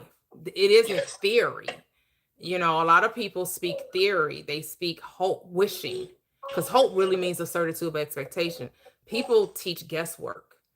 And this isn't about guesswork. This is about knowing thyself. And you only know this truth through application. You actually have to prove it to yourself. That's the only way you know it for yourself.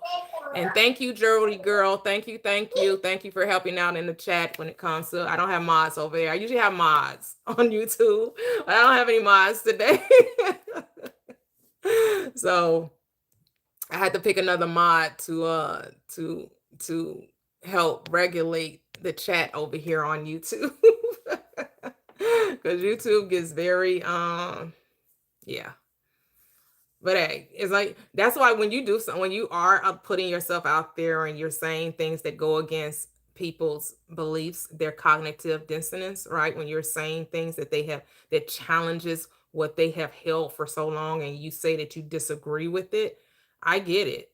People are going to get defensive.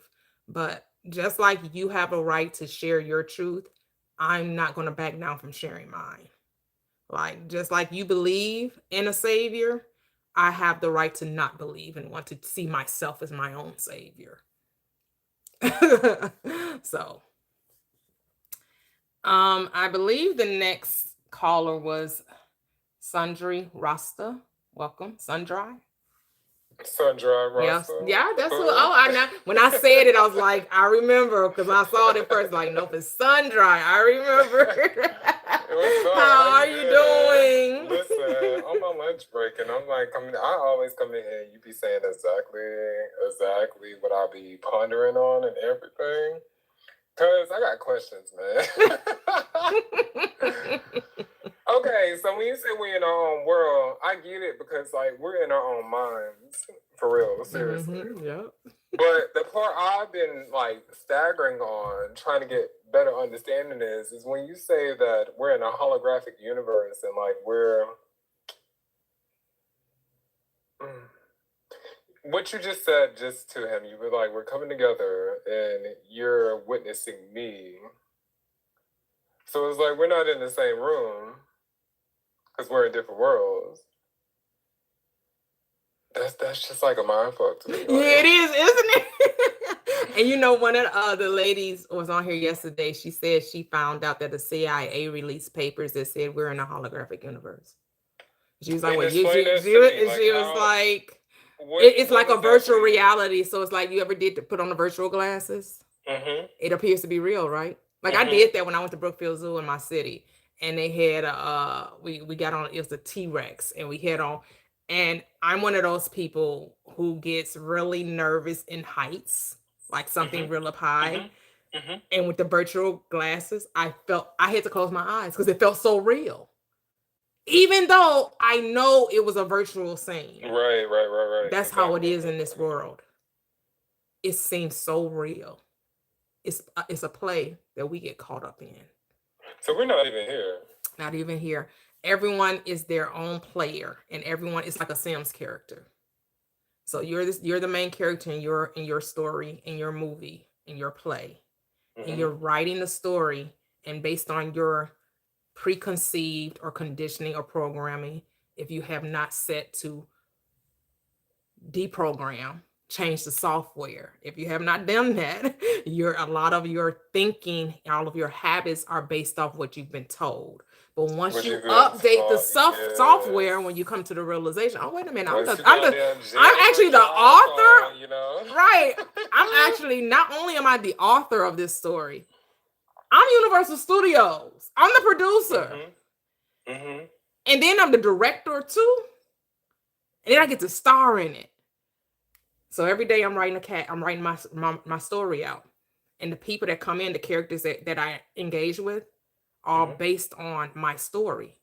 So here's the thing, you don't cast the characters, you write the characters. So the role that's being portrayed, you don't get to say who's going to fill that role. They just pick up the script and say, oh, Sundry, he believes that people are deceitful. Let me go play this role for him. Oh, he really thinks people are really good and friendly. Let me go play this role for him. Oh, he really, whatever you think, someone's going to kind of match that character and is going to play it out for you to confirm what you already accept is true. Do you know how much processing is going on the back end of you know what I'm trying to say? The amount of work is going on and that you don't even have to do because it's automatic. Exactly. What? You're not making any of this happen. You're just telling the story. That's where it says we're the operant power, meaning we get to write the script literally, but we don't get to say how it's acted out. When we see a character come and play in an old story, what we do is to get them to change direction, being the director. So I'm going to change their direction. I don't argue with the character. What do? I rewrite the script. Where's the script written? In my mind. So if they come in and they play an old, they operate from an old story, I just look and say, that's not what I told you. I'm saying it to myself though. I told you to be kind and generous and supportive. They have to adapt because what you didn't participate in engaging in the old story. But say you did. Say you slipped up and you forgot that you rewrote the story and you engage in the old story. And now it's this old thing. See, I knew they wasn't going to change. I knew it. No, it's because you didn't change, not because they didn't change, because they're only feeding off you. So what you do? If you change, do they have to change? Do they not have their own, No, there's no them. Remember, it's you. You're the character. You're all of it. They're just there to help you with your story. Wait, see, that's why I be getting tripled up. So right. So here's the thing. So like I was saying, they're playing the old story, right? This is what you get to do because all is now, right? Say the next day you come to the realization, man, I said that they were going, and it's not they, it's really you. I'm saying they, but it's really you. I said I was going to think differently of them. I said I was going to say that they were amazing people that supports me. We get along whenever we get together, we act. So what am I going to do? I'm going to replay the scene and act like they actually did exactly what I said. And every time I think of what took place, I'm going to remember it from them actually doing the very thing I said. And in the moment it becomes real to me that I accept the new version, it has to play out. I know this to be true because I've done it. So they don't even have free will. No free will. No one has free will in your reality. Why? Whoa, hold up. No one has, because it's just you. You're God. It's only God in the world. and you are God of your world. Everyone else is just projections of your thoughts, of your beliefs.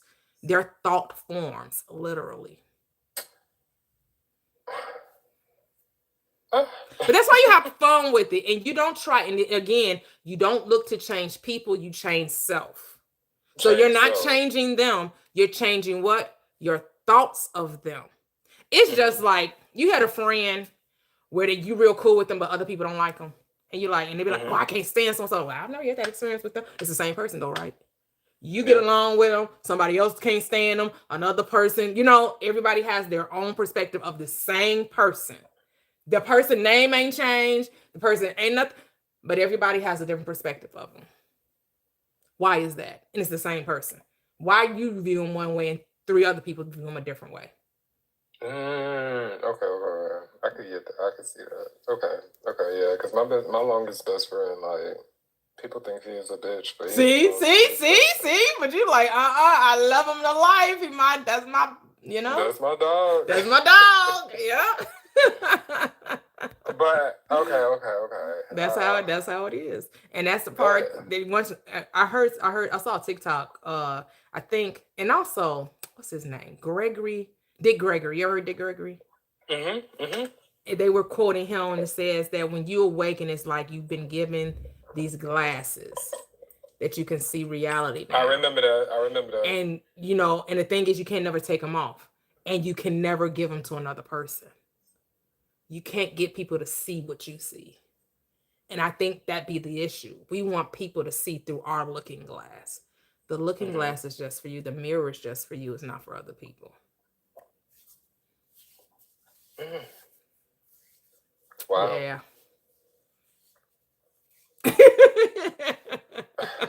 So just have fun with it. Decide what you want. Video game, basically. Yeah. And sometimes we get caught up in our illusion. We get caught up in it. We let emotions run high, and we get somebody say something to us like, "What do you mean? I can't believe you believe that." Like, so I'm not saying that we don't allow the humanness of us to come, because we are having a human experience.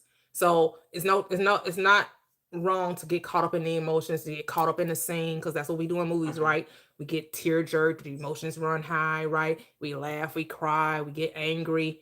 Just don't lose sight that this is still just a game. It's just a movie. I think when one really finds themselves, it's going to be a great thing. Yep. Yeah, because I was like, it had me, I ain't even gonna lie to you, it had me looking around and people like, these motherfuckers ain't real. But here's the thing, but everyone's God though. So I don't ever want to say that, oh, this is a vampire, this is an NPC, this is a soulless person. No, everyone is God, because there's only God in the world. So just because it's just you, doesn't mean they're less. And some people do that. Some people get into this. They want to make other beings less than. No, we're all God, individualized. Everyone's the creator in their own movie.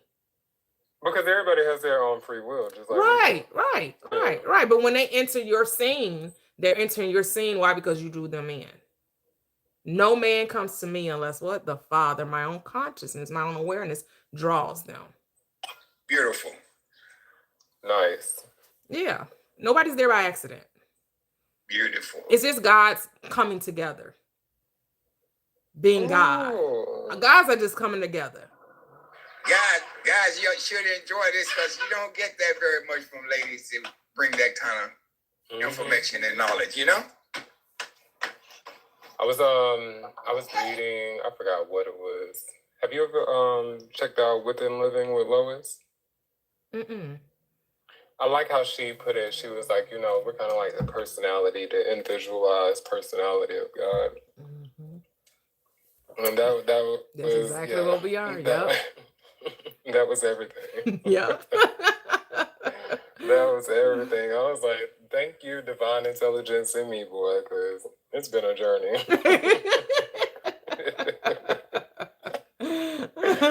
Yes. Okay. I feel you. Yeah. I feel you. Okay. Damn. Life is cool. Yeah. Life is cool, but it will, like, literally, because, like, you gotta really spit out the bones and take the meat from things, because it's a whole bunch of, we in the age of information, there's so much out here. That's why I just kind of just stick to myself now, like, you know, until I find the right people. Like, this panel is everything. I've been telling you that forever. Oh, thank you. Yes, you found the right one now. For real. And then what I was gonna ask is like never mind. You really dropped that, because I was thinking about that this morning driving to work. I was like, I am that I think I am.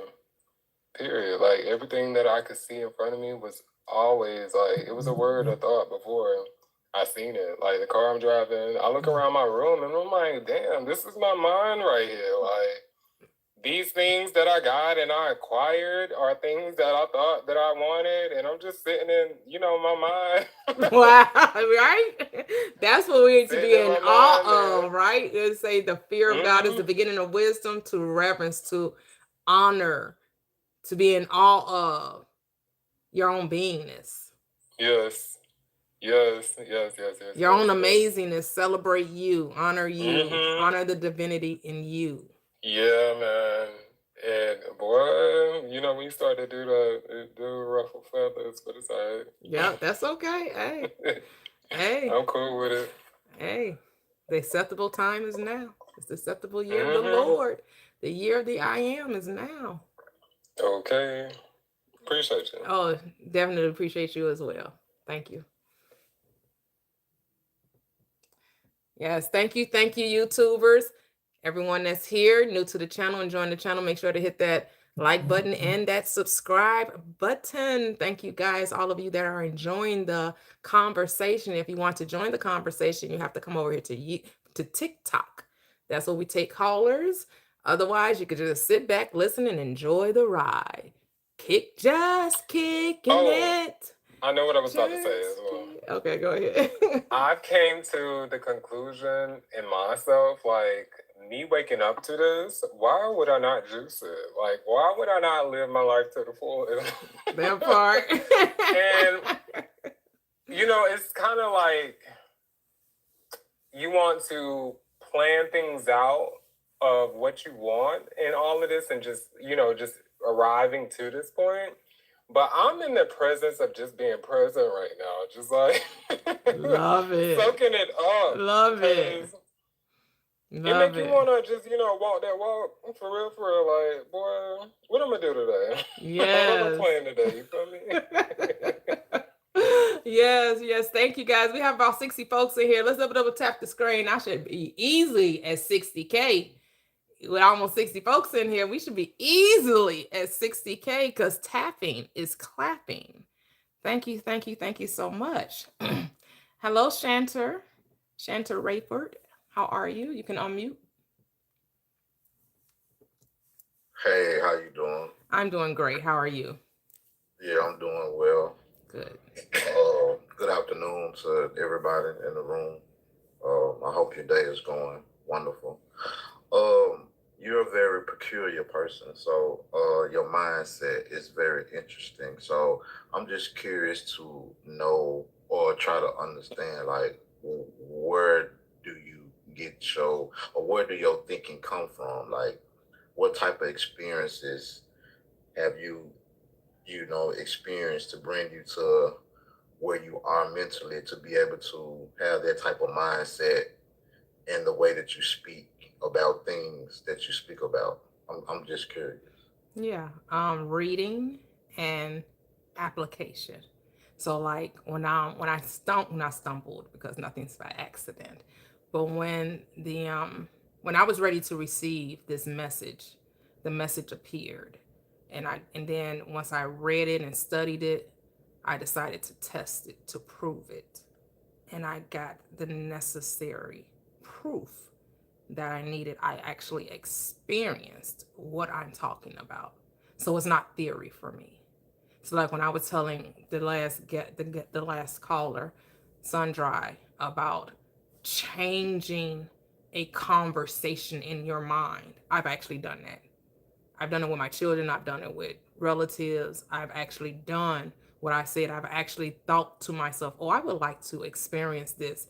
Did nothing to make it so, just had the thought that it was so, and it happened.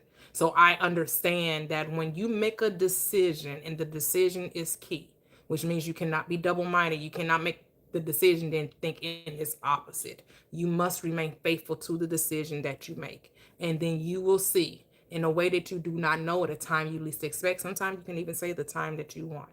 Because you can say by the end of this year, by the end of this month, by the end of summer, I expect to be experiencing this, and truly expect it, like no shadow of a doubt that because you said it, it must be so. And when it happens, then you know.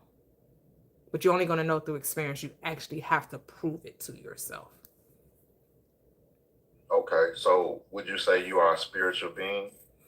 Yes, we're all spiritual beings. Yes. Yes, yeah, we are, but some people haven't tapped into their spirituality like that. So yeah, I agree with you. Okay, so your prompt, Jesus never existed. Do you truly believe that? Yes. Why? Sure. Too much evidence to that he doesn't exist more than he did. He did, because when I think about the different quote unquote miracles of the Old and the New Testament, right? A woman talking to a snake and convincing her to eat off a tree. A 40-day flood where our man builds an ark and only his family and every creature ever existed on the planet, 2 by 2 and 7 by 7, goes into this ark for 40 days and 40 nights, and they just chilling up in the boat. And, a donkey talking, giving instructions, a man surviving the belly of a whale for 3 days and 3 nights. Somebody actually dying for the sins of the world, yet the sin still exists, and him being put in a grave and being able to come and tell about it 3 days and 3 nights, but somehow they make us believe that Friday to Sunday is 3 days and 3 nights, as if we can't count.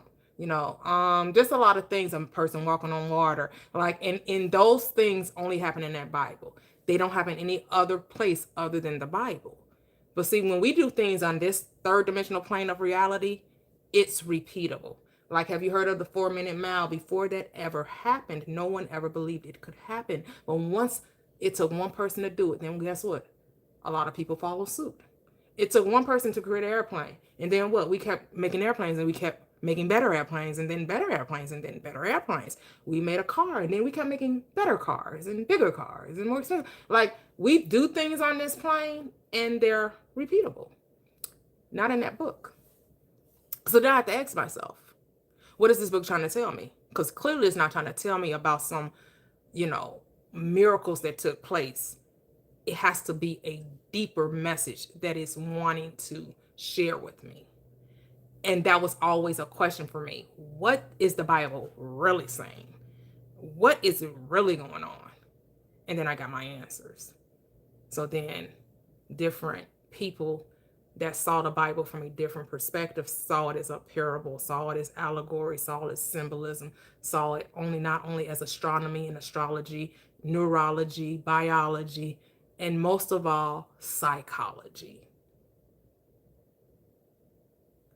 That's what it is. It's a psychological book.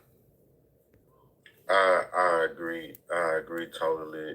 And it, you could say metaphorically too. Metaphor, yep, all of those, yep. It's a lot of metaphors in there.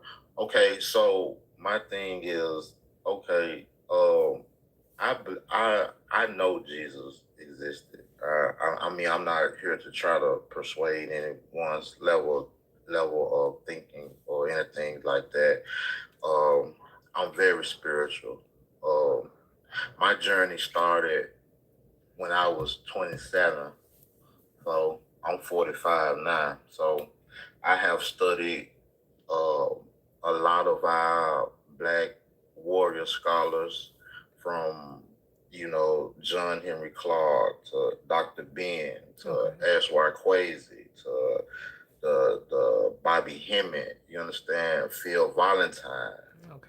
You know what I'm saying? I'm name dropping like that because these are and the first brother that I because my mindset and my thinking used to be like yours, that Jesus never existed.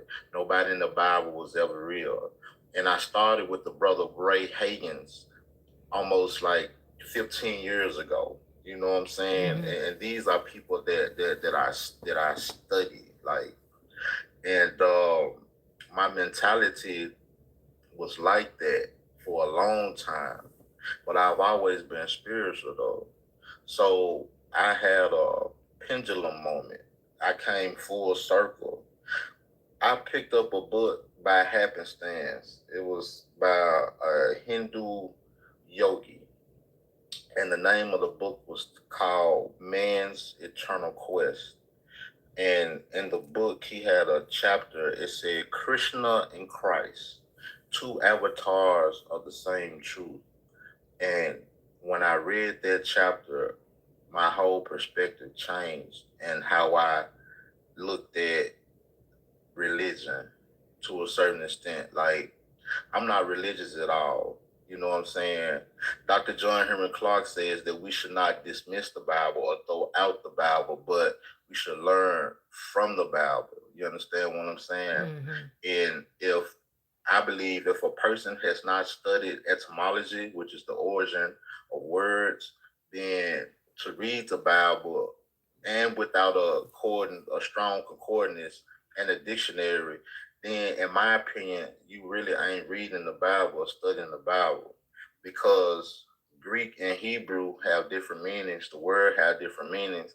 And then you have to understand that, scribes wrote the Bible. And when I say scribes, I'm talking about men that were in rooms, you know what I'm saying, and when the Bible was being constructed. If people don't understand that, if people don't, and the only reason I say scribes, because translation and error happens, meaning you can transcribe word for word, but men are prone to imperfection. So some words might get misconstrued, some words might get omitted, some words might get left out, which changes the meaning of certain words and certain phrases. And then you have the Nicene Council. So I think that misinformation and misknowledge is very, very dangerous. And I think a lot of our people are experiencing that. I feel like the earthly knowledge and spiritual knowledge are two different types of knowledge. You know what I'm saying?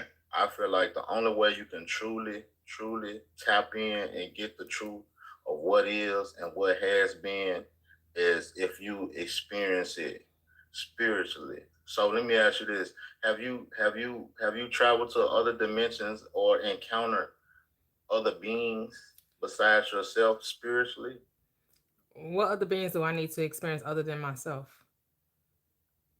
So here's the thing, that to me, that line of thinking introduces hierarchy, which is what I'm getting away from, because there's only oneness. And here's the thing, I am the truth and the way of my experience. That's what the Bible is telling you. I'm not throwing the baby out with the bathwater. I'm throwing away religion and I'm keeping the baby, which is the Bible. But the Bible is just a book about me. It is the book of the I am, which I am. So this whole I need to go, there's only this dimension. All of these other dimensions, if that's your quest, if that's your desire, if that's what you want to do. But here's the thing, when we start talking about what someone has experienced, your experiences are for you, they're not for me. You needed those experiences to make things more provable and foundational for you. Unnecessary for me. If they happen, they happen. But I know who I am. I know the only being I need to know is me. I don't need to know any other beings because I am the only being. There are no other beings other than I am. I am everything and everything is I am. Yes, we go into the dimensions every time we go to sleep. Every time we shut down this body, our consciousness goes into other places every single night.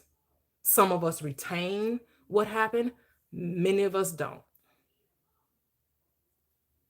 Okay. No, I wasn't asking. Like, I was just curious. Have you went to other dimensions, and experience other beings. I wasn't trying to. Who is this other being that I'm stay. supposed to be? But what other beings? No, What no, do no, you no, mean by no, that? no. You're not supposed to encounter anything. I just asked, have you? Oh, You know what I'm okay. saying? That's all I was saying. Have you? Because you stated there's no hierarchy, and I would disagree.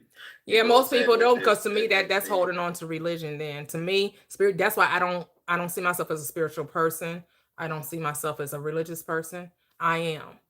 To me, when you start saying that there's a force outside of self, you're creating a duality. Now you're saying there's two powers when I know there's only one. We're so powerful, we create the illusion of division, and we create the illusion of separation, and then we create these beings of hierarchy. I disagree with that, but here's the thing. This is the beauty of this thing we call life. We can make anything up, and we often do. Because guess what? The whole world is made up. It's a dream. It's a dream. That's what you truly believe. We're dreaming. Yes, it's a dream. It's a world of make-believe. Roll, roll, roll your boat gently down the stream. Merrily, merrily, merrily. Life is but a dream. Because what do you think happens after this? What do you think happens when the body shuts down and the spirit no longer is activating it? Departs the body. What do you think is this ultimate? What do you think is supposed to happen? Is there some ultimate judgment at the end of this life after I'm done? I don't know. I don't know nobody has died that has came back to tell about it. You know what I'm saying? Right. So what's the point of hierarchy then? What's the point of other beings? What does that even mean? What does that even do? How do you even apply that to life? What does that mean? This hierarchy that you're saying. What kind of power do they have over you? These other beings this is hierarchy of beings. What does that do for you? Do they have power over you? Are they causing you to do something you don't want to do? Like, what does that mean? No. It's just for me. It's just the acknowledgement that there is a system in place that there's something greater than me. Of course. Or lesser than me. So there's something greater than me or lesser than me. Of course. Oh, okay. So you don't subscribe to universal laws. You don't believe in those either. What you mean? You know what are the universal laws? Because the only universal all the 7 universal laws are contained in one. All is mind. All is mind. That's the only Go ahead. The law of correspondence. But everything is always corresponding to I am. The law of duality. Always corresponding.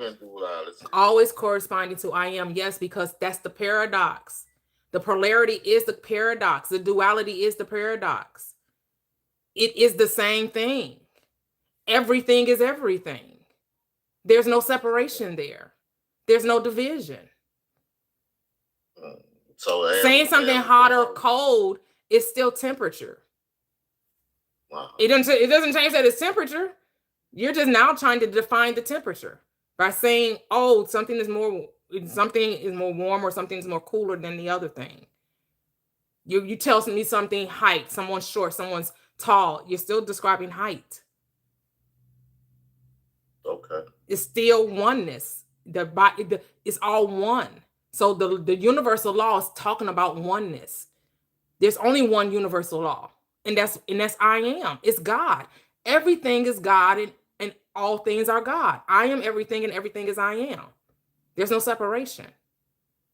There's no division in consciousness. It's oneness. Okay. The world is made up to believe that it's separation, that there's you and me. No, you are me. You are a projection of my mind. The world is a screen. It's a mirror, a magnified mirror. And I'm projecting out into the screen of space. It's like a movie. I'm like a movie projector. My mind is a projector. My thoughts, my beliefs become visible things. They become thought forms. They become a bed. They become a person. They become a house. Because even in the quantum field, quantum mechanics, quantum metaphysics tells you that nothing is solid, right? Just appears to be solid. Interesting. Okay. Yeah. Well, thank you for your dialogue today. Yeah, I appreciate you. Thank you. Yeah, no problem. Enjoy the rest of your day. You too. Thank you. Hello, Soul Leveling, and thanks everyone for being here, YouTubers, TikTokers. Make sure to double tap the screen. Double tap. I know we're enjoying the live. Please, tapping is clapping. And if you're here on YouTube and you have not subscribed to the channel, make sure to hit that subscribe button, and that notification button, and hit the like button. Thank you. Que señorita? Hello. I don't know anything about Spanish, but how are you?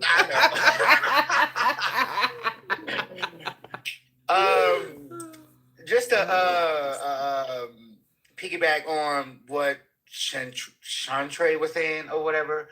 So I don't know, what you have done in your life or whatever, but if you want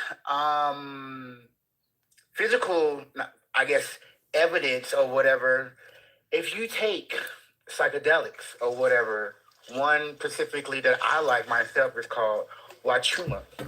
Wachuma shows you that all of this that we're doing, it's only one thing happening or whatever. You are playing the character of, quote unquote, a human being or whatever. So you are limited in what you can perceive, not like the limit of what you can do, just limit like the human being is your structure or whatever. And this is what you're playing in life, the human being or whatever. And so you see stuff through the human being, through your nervous system, through your brain, through your mind, through all the tools that you have access to, feelings, thought, all the senses. And those things, the I am, you make a decision, or you see these things in the oneness, and then you put that out on the screen or whatever. So example is like when you're feeling down or whatever. The reason why you're feeling down, because you believe down is you, the downness or the feeling of downness is you. There is no observer in downness. No, they're one thing. It's the process. Everything is a process being projected onto the screen. It's not like, oh, I'm viewing downness. No, you are downness. It's not something that's downness and then you. No, it's all one thing or whatever. So when she's saying your mind or whatever, or I am, the I am is all there is or whatever, and then everything else is added onto you. This is why they say the kingdom of heaven is within, which is you, and then everything else is added onto you. So if you say I am sad, you're going to be sad. If you say, oh, I love this person, then you're going to love that person, because it's all coming from the I am, and the I am needs something to project on, which is life. Life can only be simulated or whatever. If this was not a simulation, this would not be life. Why? Because life can be only simulated. So when the I am made this perfect place that we call the universe or whatever, life can go any kind of way it wants to or whatever. But in this moment in time, what we experience is what we call the universe. So this is why it's like this or whatever. So this is why astrology, math, science, biology, psychology, all the things or whatever, this is why they all go hand in hand. It's like a one perfect process that works together or whatever, and you have to figure out how it works or whatever. And people, other parts of you, the I am, have written it down or verbally letting you know, hey, this is what I'm seeing from my view or my angle of the I am or whatever. And so this is why we have like archetypes or whatever. You can look at Jesus Christ as an archetype. You can look at Buddha as an archetype. You can even look at yourself as an archetype or whatever. And all the things we do match up to this archetype. And if you want to change your archetype, all you got to do is change your mind or whatever. But you come in here on a certain frequency, which makes up your body, and you vibrate at that. You can't go outside, or you can't experience this without a vessel or whatever. And on the vessel that we're using is the body or whatever. So when your mom had you or whatever, this is why you're a birth for 9 months or whatever, and then the other 3 months we have we have these things called cell salts or whatever. And cell salts we have 12, but you only get 9 because you are birthed at 9 months, and you have to take in the other 3 on the outside with foods and stuff like that or whatever. But everything is in perfect coordination to everything else, because why? It's one thing. So to talk about my own experience or whatever. So when you it was funny when you mentioned Dick Gregory, Toyia, or whatever. So I saw documentary by Pamela Anderson or whatever, and she did a documentary about the chicken that we was eating in America or whatever. And I was like, I saw the documentary, I was like, oh, cold turkey, I'm vegan. And then I started doing research, and I found Dick Gregory, his book about raw foodies or whatever. And I was like, ooh, what is this? What is this? Right? And then so I started doing that or whatever, and then I started getting into looking at other people, like the same people you said, like Bobby Hemmett, Phil Valentine, Brother Panic, all the people or whatever. Even like Shauna Dean, she talked about galactic stuff or whatever. And then I started reading, going into other religions and other mysticism and just everything. I was doing everything or whatever. Then I was trying to be. I was not trying. I was being a raw foodist. I was being vegan. I was being a fruitarian. I was just doing all the things. I was like, doing all the things. I was doing all the things. I was doing it all, baby, because I was like, oh, why nobody talking about this or whatever. And then as I'm doing this stuff or whatever, and like reading the books and all that, all of it about history and stuff, and how they viewed life and stuff, and how they seen it and stuff, I'm like, some of the stuff didn't make sense to me or whatever, like the gurus in India and all that stuff. I'm like, what the fuck are y'all talking about or whatever? And then I'm like, this is not making sense. Like, it's really not making sense. And then as I started to like, I don't know, I just kept doing it or whatever. And then I'm like, hold on, something is happening here or whatever. And I'm like, oh my gosh. Like, it's like when they be saying the veil is thin, it was like a sheet just came over my face, or I just started having new eyes or whatever. I was like, hold on, this was here the whole time and I didn't see it. It was right in front of my face. So not the only logical reason, but the only thing is that there are things that are happening right in front of your face that you not even are aware of. It is so funny how just the language that you speak, it from somebody else speaking a different language, they don't see the same thing that you're seeing. I literally just posted a video on my TikTok or whatever, talking about language. And I always talk about this, that the language that we use determine how we perceive reality or how we talk about reality. Like in some African languages or whatever, they don't have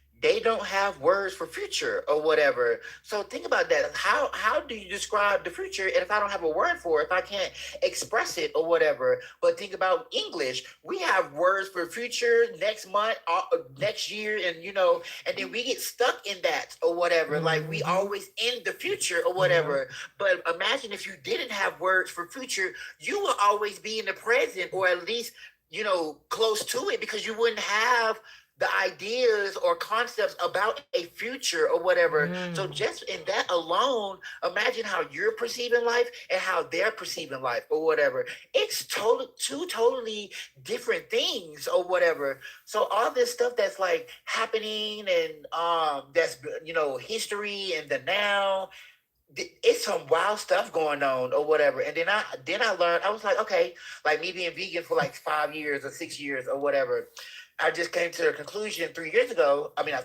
Three weeks ago, I'm like, wait. Hold on. I'm playing mind games for myself. I'm like, everything is everything. So it doesn't matter if you eat meat or not eat meat. It's all the same shit. So you're just playing mind games for yourself, saying, oh, I'm going to be vegan because I'm going to save the animals. But the plants are alive too. So it doesn't matter. Oh my goodness. My husband just said that. My husband just said the same thing. Not right now, but like the last couple of days. Like, wow. It's like, y'all, because when I went to the zoo, I went to Brookfield Zoo, and we were watching the painted dogs, the African wolves, right? And one of them, they had got a bird, and everybody's like, oh, we feel so sorry for the bird. I'm like, well, we eat birds every day. What y'all talking about? We eat chicken, we eat turkeys. Like, now y'all offended by y'all feel so sorry for the bird. Like, y'all, people just be so fake to me. Because what do you mean? Now it's the circle of life. But go ahead. It's the circle of life. Yes, and I was like, so I think I'm gonna eat some chicken, and I had some shrimp. I was like, oh my gosh, this is so good. This is so good, or whatever. I haven't had shrimp in forever, or whatever. I haven't had chicken in forever. I was like, oh my god, this is so good, or whatever. But I was just thinking to myself, I'm like, it's all the same stuff, or whatever. Right? Because here's the thing: are the lions not supposed to eat? Yeah, exactly. While we sitting up here saying, well, we shouldn't be eating. The animal kingdom, they eat each other. Yeah. And plants are they supposed to? And plants do too, right? Yeah, the plants do too. They be fighting too. Yeah, I know my husband saying one plant that to keep other things, like the bugs and stuff, they change the texture of their taste, so it tastes bitter as their way of defending themselves from whatever insects are trying to eat them. Yes, plants do run for their lives. Yeah, by changing their taste and stuff. In the Amazon rainforest, when let's just say a tree fall down or whatever, those plants, they fight for the sunlight. Who grow the highest? Because if you grow the highest, you get the most sunlight. So yes, they do run for their lives or whatever. I mean, the fact that they're changing the taste of their flowers or their leaves just to keep the insects from eating, they make themselves turn bitter as a way of defense. Yes. I mean, that's we so want to find the wrongness in life. Yes. What does the script say?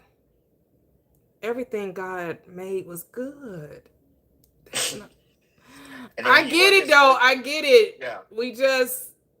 But that's how we're told to operate in love, though, right? And then that's why they say like the Native Americans or the indigenous people, whatever terminology we're using for them, they honored or they gave thanks from when they unalived the bison or whatever meat they were going to eat. Down. Right. They understood it was a part of the circle of life. Yes. Like you're here for me, I'm here for you.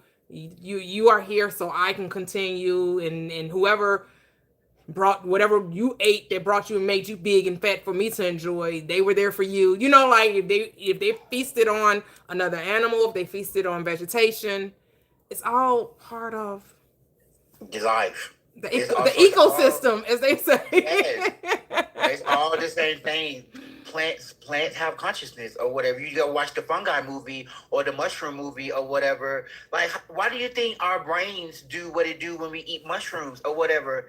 They are alive. They are smart. In Japan, they used fungi or the mushrooms to create their train system or whatever. It finds the best routes with the least amount of resources or energy or whatever, or surface area or whatever. Like we use fungi for everything or for a lot of stuff under the ground. Mycelium network, that shit is ridiculous. Like, it's ridiculous. I didn't know all that goes on down there. It's ridiculous, like what they be doing or what. I'm serious. They are alive. They are conscious. They talk to each other. They help each other or whatever. When a tree know another tree need nutrients, it sends that nutrients to the other tree so it can get the nutrients. All this stuff is alive because it is all one thing working in tandem with each other. If we didn't have the sky or whatever, there would be no clouds. There would be no, atmosphere or whatever. If we didn't have water, things wouldn't grow. It's just all of it goes hand in hand. So to say, we made up these words. We made them up, like consciousness and conscious and plants and tree and dog and cat. We made those up. But just because we made them up, that doesn't mean that's what it is. That's just what it is for us. Everything is life. Everything is life. There is no death. Everything is life. And the Garden of Eden is a metaphor for the mind. It's not talking about a real garden. Sorry. It's a metaphor. It's a metaphor for the mind. The seed is a thought. This is a thought life. This literally is a Sims. We really are Sims characters. Let me tell you. We're more than the Sims character, though, right? We're actually the creator of the Sims character. Yeah. We're actually the producer of the reality. And you really do get to do what you will. I know people don't like that. Do what you will. Because they say that they call that they say that's satanic. But it literally is do what you will. And people are already doing it, though. That's the part that boggles my mind. People are already doing what they want to do. And you telling them not to is not about to stop them from doing it. People are not in fear of getting caught. They're not in fear of no man-made laws. If it's in their mind to do it, they're going to do it. Where there is a will, what happens? There's a way. Because all possibilities exist. When you will it, which means you made a decision in your mind that it's going to happen, I don't care how evil you think it is or somebody else is saying it is. If you decide that you want to do it, a way will be made for you to do it. That's why I always like to tell my story. So I take breaks or gaps in smoking or whatever. That's the best. So if you smoke, take some gaps, some breaks or whatever. But like I smoked and then we was at the party or whatever, and I was like, oh snap, it's coming on or whatever. And then when they started hitting, I'm just sitting here just observing or whatever. I'm like, hold on, there is nobody here. Like literally, there is nobody here. Like we see people as people, but they are not people or whatever. Like it's literally nobody here. I like what the guru said. He said there is only life. No one is living life. I said, hold on, I had to sit with that. I said, oh, I get it. I literally get it. No one is living life. There is nobody living life because it's only life. So what body are you talking about? So when you're telling the man, talking about hierarchy and stuff, what hierarchy? It's only life. It only is. It is what it is, or I am that I am. So what hierarchy? What other beings did I need to see? He also, it's another quote I love that they say. He says, when you know thyself, what else can you know? I said, oh my gosh. It hit or whatever, like that hit different. When you know thyself, what else can you know? There's nothing else to know or whatever. So this whole like spiritual journey that most people go on or whatever, they found out about all the information and how powerful you are and what you can do, and then they become healthy and vegan and yoga and meditation or whatever, all just to end up back to like, oh, it doesn't matter what I do because I am all there is. So all back to one. Yeah, like a dream come true. Two, just want to be up, and it all comes back to one.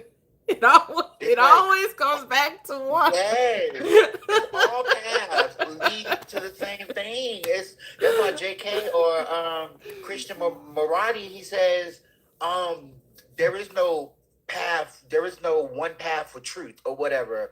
All the paths are the truth or whatever, because it's all the same thing. It's all you or whatever. So it doesn't matter what path you take. That is the path you're on, because the path is the journey or the destination. Not, oh, should I do this? Should I do that? No, do whatever the fuck you want to do. But the path, you being all there is, that's the path. So all of it is the truth or whatever, because you can't tell nobody what it is, because the fact that you see it, that means that's what it's supposed to be. Like, it's literally that simple. That's why when you change yourself, you change the world or whatever. Like, it's not, oh, let me, go out and save people. There's nobody to save. There's nobody to help or whatever. Nobody to help. Like, no, nobody to help. But I get it. People feel like they gotta, again, religion is the culprit for all of this. We gotta be servants. We gotta serve people.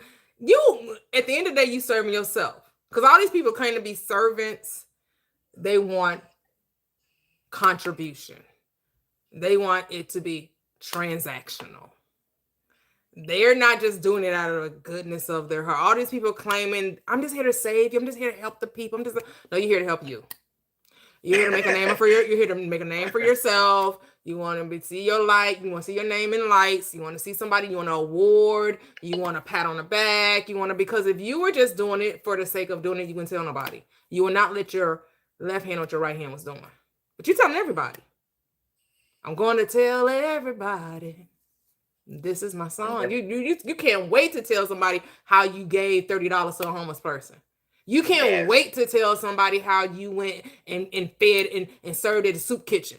You telling everybody how much you served. Look at me, look what I did. Because you ain't doing it for them. You're doing it for you. Because if you were doing it for them, nobody would ever know that you were doing it. We would have no idea. You wouldn't give no name. You wouldn't give no card. You would just do it and then go about your merry way. But now you're telling everybody what you do. You're doing it to be seen.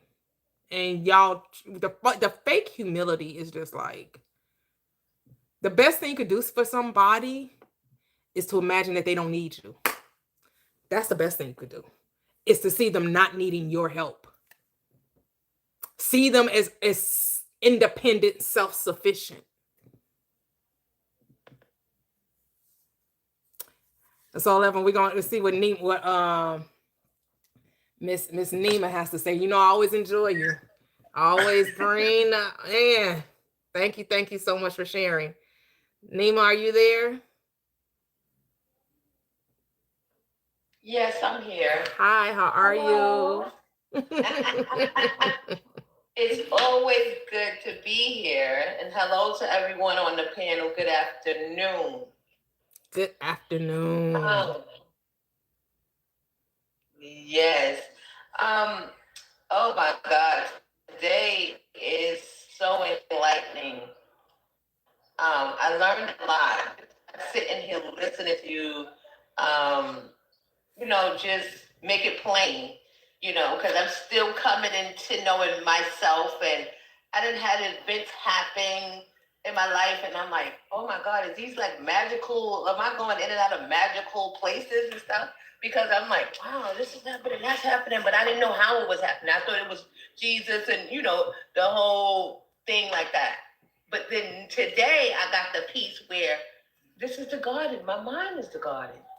That's where everything is planted. And I was always a fairly positive person, majority of my life. So things really just worked out for me. But I was just saying that maybe it was contributing to that. But now I know it's contributing to myself, because I am the God. And I create. And I am the garden. And I have to protect and watch and observe and feed and do all of the things that I want to appear in my picture. You made it so clear. And I really appreciate that. Look, I am growing, and I love being here again. Because I was facing a situation just recently with one of my children. I came into this part of myself when I lost my daughter in 2023. And I started to see things. Things started happening. And I was like, I didn't want to be bothered with it because I was grieving. But what was going on inside of me was going on the outside. Like when she passed away, I felt so sad inside that it started the whole time she was making her transition. It was raining. It rained so hard that the streets were flooded, and that's how I felt inside. Someone came to me and said, the pain you feel on the inside is the pain that is experiencing on the outside. And I was like, nah, that can't be, because it rains all the time. This can't just be that. This is not that. But today, the 2nd of June, 2026, I know that it was because of me. I made that happen because of how I was feeling. So I had another situation where my daughter passed. Okay, I was grieving, got over that. Everything was well. And then my son, I was sitting here to myself, and I was talking to someone in regards to something. And I was so frustrated with the situation and what was going on with my son. And you said, you're the author of your life. And if there is no change, you didn't make the change. So therefore, that script that they're playing in your life, whether it's boy, child, mother, father, whoever, is going to stay that way. And it dawned on me. I said, oh. And in that moment, and in that moment, I rewrote the script in my mind while you guys were talking. Beautiful, beautiful. Yes. So, I'm just I am just happy. I am very that's so joyful. beautiful. Oh. And I'm just so happy to be here. And thank you again. Beautiful, beautiful. Love it, love it, love it, love it for you. Oh my goodness. Oh my goodness. It's so beautiful. Yep. The answer we've been looking for has always been within us. It's always been within us. And we just need to use our mind lovingly on behalf of another. That's what Philippians 4:8 tells you what to be thinking. Think lovely. Think virtuous. Think noble, just, truth. If there be any praise or any good report, you get to write the good report. You get to create the praise. You get to create the truth. You get to manifest the virtue, what's virtuous. You get to do that. All you have to do is do it. Go ahead. I like how people split everything up. Like, it doesn't matter. I live from the oneness or whatever. So I live in non-duality or whatever. Like, these are just processes of the one thing. Like, do we not see that? So when the man's talking about down there, supernatural or whatever, what is that? So what is that? Something you can't see? Well, I don't see my thoughts or whatever, but somehow I make them real or whatever. Somehow I act on them. So what is supernatural? What is natural? What is seen? What is not seen? If I experience that shit, that's what it is. Like, I don't separate things from another thing. Like, everything is in relationship to each other. So how can I separate it? Like, I can't call a forest if there's no trees. Like, but the trees make up the forest. So which is it? Is it the tree or is it the forest? Like, they're one and the same. They're one and the same. Oh my and you know goodness. What? Again, with that same thing, you remember the guy asked, have you seen any beings and different stuff like that? I didn't see beings, but I had to travel to go see my daughter, and I had that same travel when I went to see my mother too. Beautiful.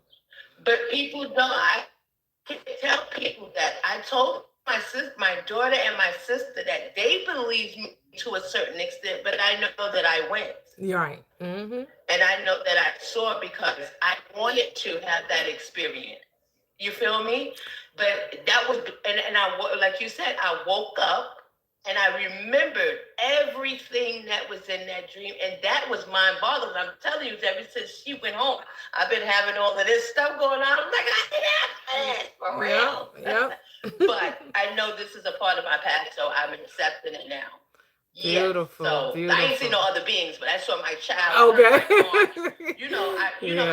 know that they're, like you said, this is not the end of it. This is just our playground down here in the body. It's not. They still live. And I know that my daughter was schooled the whole 9 yards. Nice. I visited her like 3 times. And you understand what I'm saying? Mm-hmm, so I just wanted to drop that as well. Yeah, I mean, like I said, everything, like Sullivan was saying, everything is one. Like, your daughter is you. You are your daughter. There's no separation there. Hey, Blaisdell. Thank you for helping out in the chat. Woo! Before you came, dude, that chat was all over the place. But thank you everyone for being here, for staying, for sharing in this dissemination of thought, the transmission of thought, right? Because that's all that's going on, the transmission of thought. This is a thought life. And thoughts happen now. So when people like, when the glory literally appears, well, you keep waiting for when it appears or whatever. Every time you hear about, God is coming, well, I'm tired of waiting. I want it now. It's my money and I need it now. Like, Now, like, what am I waiting for? Make that make sense. What am I waiting for? The If I had to time wait, is God now. should have just sent me to heaven then if I have to wait for something. Like, why did he say, oh, take me from him and then send me into a human body and then after I pass away, go to heaven? Just get me straight to it. I'm not going to go around the bush to go to the place I want to. I'm going to go straight to the place. So it doesn't make sense. So the fact that you're here now, the glory is now. What are we talking about? It's coming. No. It's now. It's now. I don't know what's coming. I know. All I know is now. So all is now. yeah. There's no Keep time waiting. like the present. There's no time. There ain't no time at all. Right. Shit. There's no time. Because what we call time is just process. Yeah. That's it. Everything is a process. Every seed has its own way of materializing or coming into fruition. Everything does. And your seed is your thought. No two thoughts. No, you don't have the same desire all the time. You have different desires. And depending on what that desire is, no man knows the how of that coming into an experience. Now, can you get a peek into it? Yes. Seals, instructions, and dreams and envisions. Yes, you can get a vision of what your desire, how it's going to take shape, how it's going to take form, even those who may play and help it along. You may have a dream about it. You may have a waking dream, which is a vision, where you just like you have a glimpse into how it's going to happen. But blessed are those who have not seen and yet believe. Can you believe even though you can't see it in your mind? Can you believe it just because you said it with your word? Do you know your word is the creator? It's causing the vision. It's the reason for the vision. It's the reason for the dream. Because you are the word. The word is the creative power. And we're not talking about what language the word is. We're talking about the intention of the word. What you mean by what you say. Say what you mean what you say. And then keep saying it. Don't go, no backsies. No backsies. Some of y'all be going back on y'all word though. That's why a lot of times you don't get to experience your desires because you go back on your word. And you're too caught up in time that does not exist. It's a process. Everything has a process. I don't care who it is. Even if when you thought it and then somebody else brought it to you, it still was a process. They still had to go do something. They still went to the store. They went to the bank. They did something. You were thinking, I want a cheeseburger. And then somebody brings home the cheeseburger. Well, then the person that brought home the cheeseburger, unless they cooked it in the home, but even if they cooked it in the house, and it was the best cheeseburger you ever made, there was still a process. They still had to go get the ground beef. They still had to fry it in a pan, or they gave you a frozen burger. Whatever it was, it had to get cooked. You had to get the bread. You had to get the ingredients. There still was a process. And that is the thing. That is the thing. That's the thing. The process is the thing. Like, that's the thing.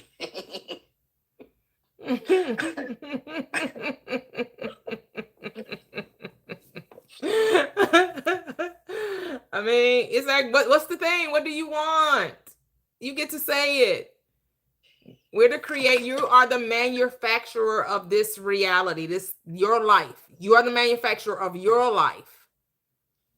What are you bringing forth? What are you bringing to the table? I'm bringing the whole table. I am the table.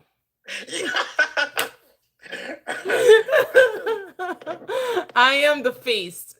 I'm the appetizer, the meal, the dessert. I'm all of it in a bag of chips. I ain't just no side piece.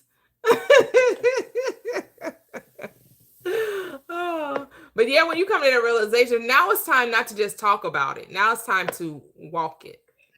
Mm-hmm. It's one thing because this all sounds good. Now you actually have to put it into application. Like, what was her name? Miss Nima said, as we were yet speaking, she started transforming her thinking. She started changing the way she was thinking while we were talking about it. She's like, let me put this to the test. Let me prove this to myself. Let me allow me to actually claim my inheritance of peace and joy and stability for my children. That's what it's about. Hello, Sherry. Did you mean to come up?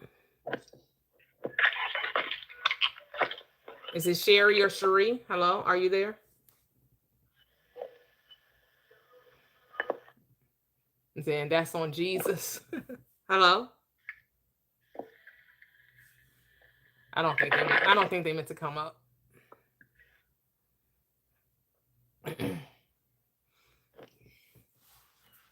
I'm just saying this thing called existence. Bruh, like, oh my gosh, I have no words. I just have no words. Like, yeah, like all those people you guys mentioned, I never listened to them.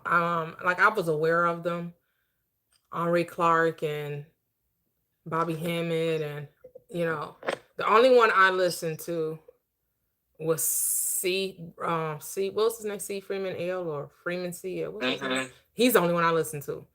I will recognize Bobby sitting in his his talks or whatever. He's the only. Everybody else I didn't.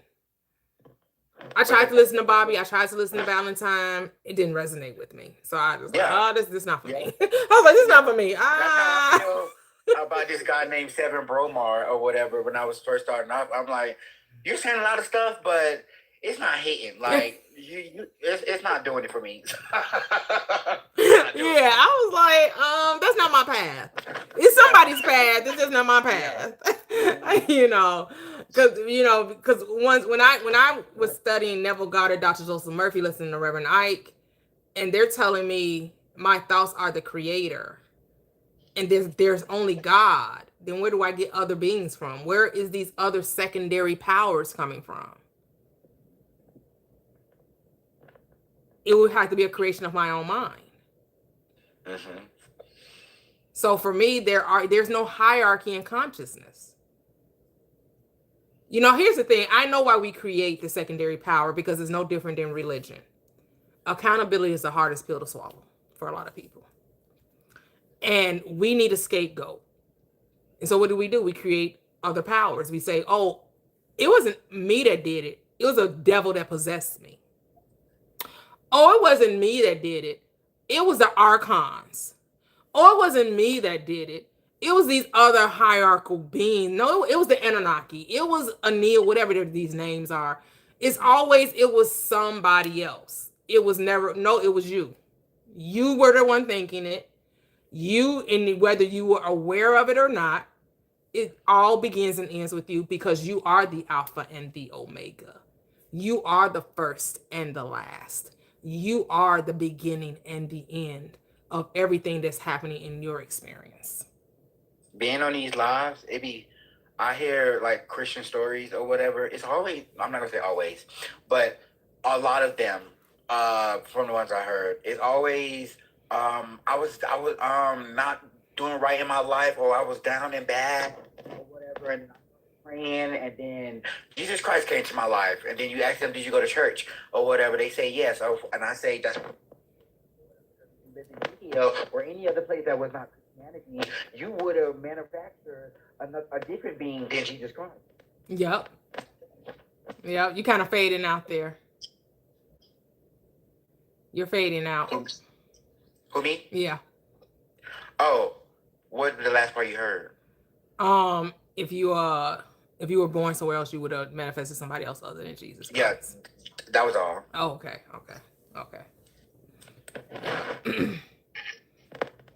Actually, you do pray to yourself. You just call it something else. When you pray, does it answer, James? Do you get an answer when you pray? If you're talking so level and we can't hear you. No, I'm not talking. Oh, okay. Sherry Williams, did you mean to come up? I know sometimes people maybe tapping the screen and they request up by accident. Maybe she requested up by accident again. But you did create the cosmos because the cosmos came into being when you came into being. So you created it. If you was not here, there would be no cosmos. You created all there is. When you came into existence, the cosmos came into existence. It's really that simple. Everything you're aware of, and even those things you're not, it's all you, boo. Is that Muka Kenya? How you say that? Kanye? Is that how you say it? Muka Kanye? Are you there? It's Uka Kanya. Oh, okay. I'm not even gonna try to. I know I'm gonna butcher it. Well, I like the name. Uka Kanya. I like that. Muka Kanya? Is that that's Muka Kanya? Okay. Yeah, that's right. How are you? Welcome. I'm good. How are you doing, sis? Great. Good to hear you. I'm a Christian as well, but background wise, but I do agree with what you're saying. Actually, one person who brought me onto this journey was Neville Goddard. Mm-hmm. Me too. I just came up. I just tripped on. I was like on YouTube, and I just came across him one day, one of his videos, and I listened to it, and it kind of made sense.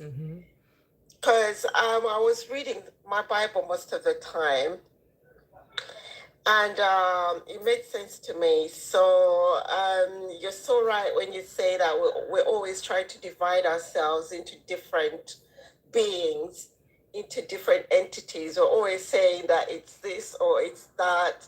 Whether you're in a spiritual community or whether you're in a religious community, it's all the same thing.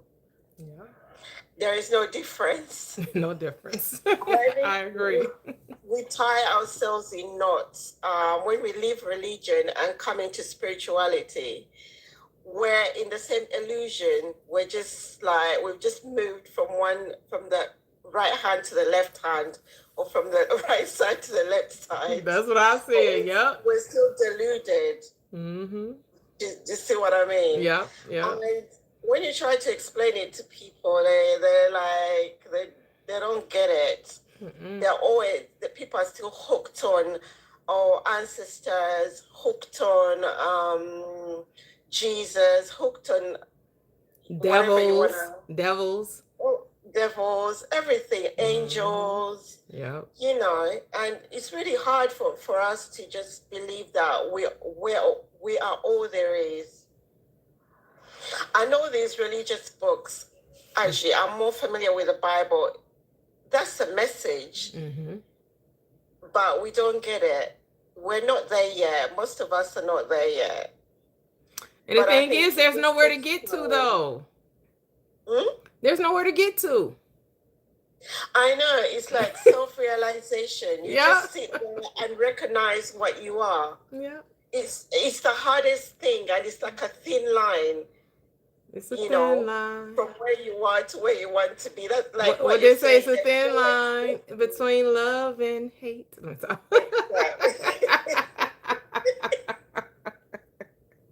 It is so funny, but it's so simple, but we can't see it. You can't see it because it is us. It's almost like you can't see yourself. You can't recognize yourself because it's you. And I know that's not me. I wouldn't have done that. I wouldn't have known. You didn't knowingly do it. We get that. It was it was out of ignorance, but you still did it. Yeah. So yeah, it's great that. And the other thing that you said is that whatever you do, you're always doing it for yourself. It's so true. Like, you know how people, like, you post something on social media and you're like, oh, I don't care if anybody watches it or they don't. I don't care if somebody responds or they don't.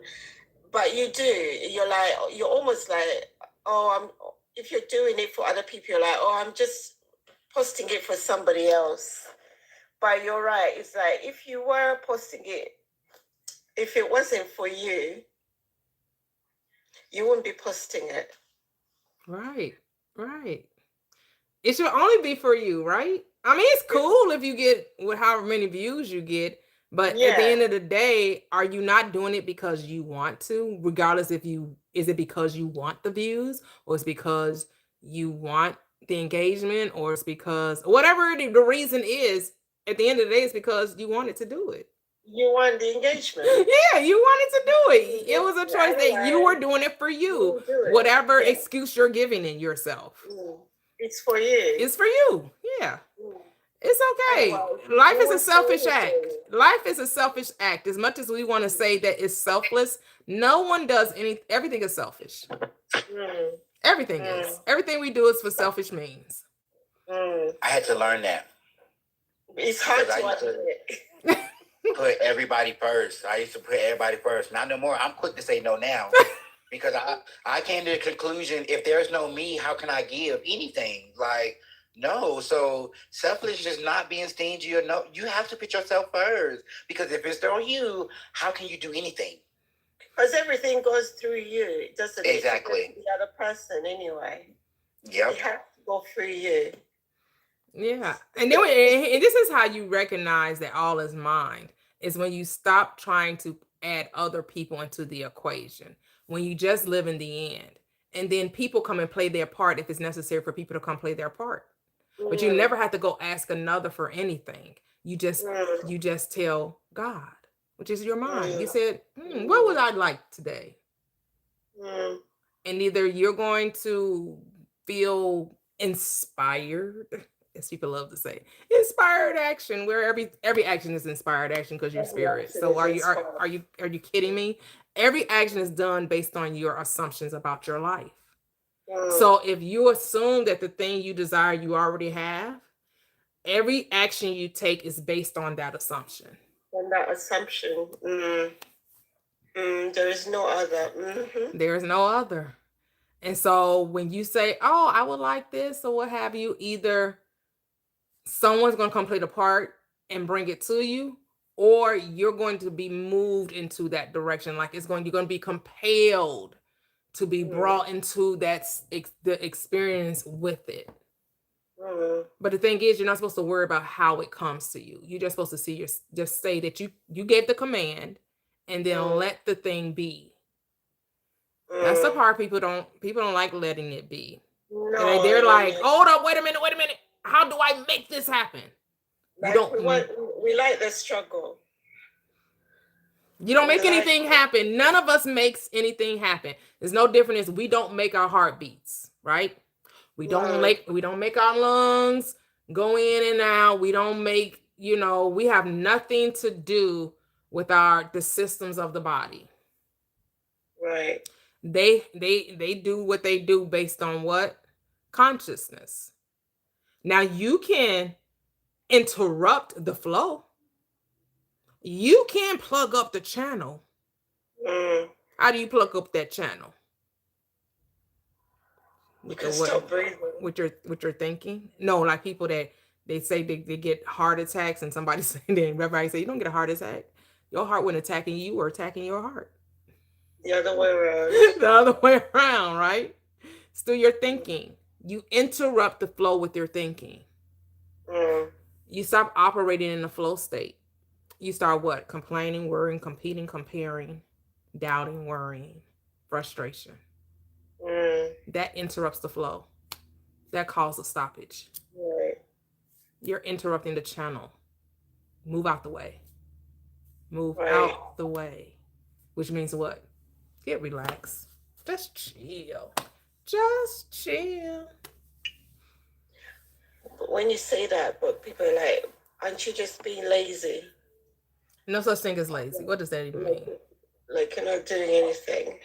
Right? So we accept laziness for rich. We accept laziness for rich people. We just don't like laziness when people consider someone poor.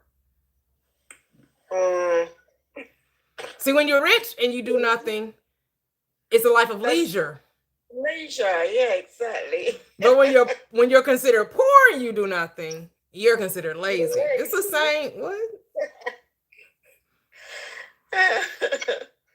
I'm being lazy right now.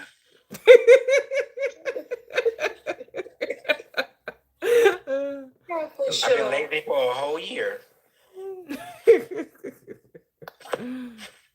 goodness. So we have someone else on the panel. What's up, Isaac? What's going on?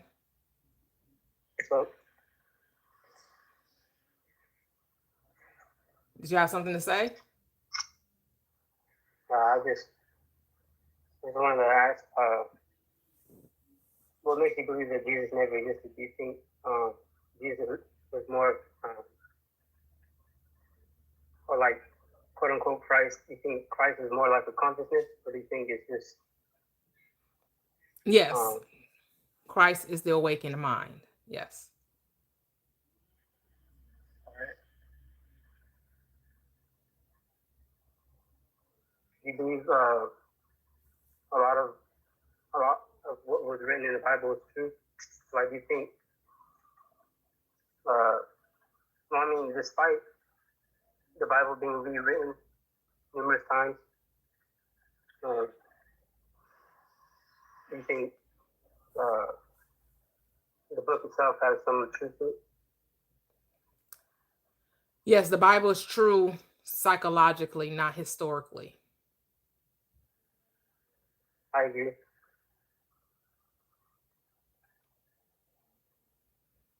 Yep, for me, none of the characters in the script ever existed. They're states of consciousness. It's telling the same story over and over. That's why so many books, and you see the same story being repeated. They just are given different names, but it's the same characters at play. Yeah, I agree. Especially with like what is it, the like, you know how like the Mormons, like, you know how like they have their, I guess, their testament of Jesus, and then we got the King James version, and we got, but I just feel like religion itself, like whether it be like Buddhism, Muslims, etc. But I just feel like it's all telling, like how you say, it's all telling the same story, but just with to change the name of the messenger. But the messenger is all the messenger that's. Yep, it's the same message, just different messengers, and people would rather worship the messengers than apply the message. Yeah, I agree. But I feel like it's also, I mean, this is just my personal belief. I just feel like religion itself is like it was constructed in a way to control the masses, or like control one's mind. That's my personal belief. Yeah, the Bible is reminding you to, in all of all the other books you named, it's reminding you to get control of your own mind. Because if you don't control it, someone else definitely will. Oh yeah, for sure. And the world is always looking to capture the mind. When you open your eyes, so like I don't watch the news, but if I were to watch the news, it would be for entertainment purposes only. I wouldn't take anything they're saying. I take it with, grain of salt. I'm like, how are they trying to entertain the folks? What are they trying to capture the mind with? What are they trying to implant in the mind? And it's usually fear. They're trying to, they manipulate you and control the propaganda, and it's based in fear. Yeah, for sure. And it's more so that it's like, especially now, how like it's not new, at least at this point, that like social media networks that like CNN or like and so forth, they just not only are they controlled, but they're for past, I'd say 60 years, 50 to 60 years, it's been more so selective of what they want to broadcast to the world, I guess, in terms of. Yeah.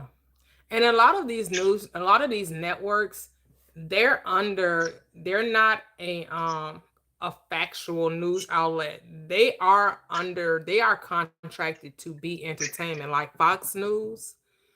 They're not they're if because what was I watching? I was watching Murdoch. They have a documentary on Murdoch, the one who started Fox, who started the Fox network, and he also hit a lot of the tabloids from Britain, and I think he brought him over to the US. And because he had so much money, it was supposed to be illegal to have a newspaper, because I think he also has the Washington Post.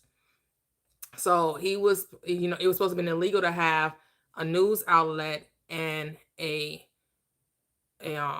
newspaper in the same state. Well, of course, money talks, bullshit walks.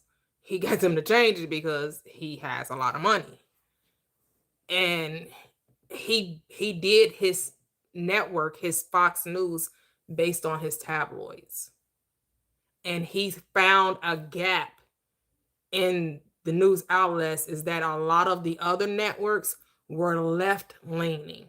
He said, "Oh, we need conservatism. We need the right wing conservative approach to be. That voice needs a louder voice." And that's why he became right leaning. And he started supporting a lot of, like, he supported Reagan and, the Bush family and all of that. And that's how he was able to get these laws changed too.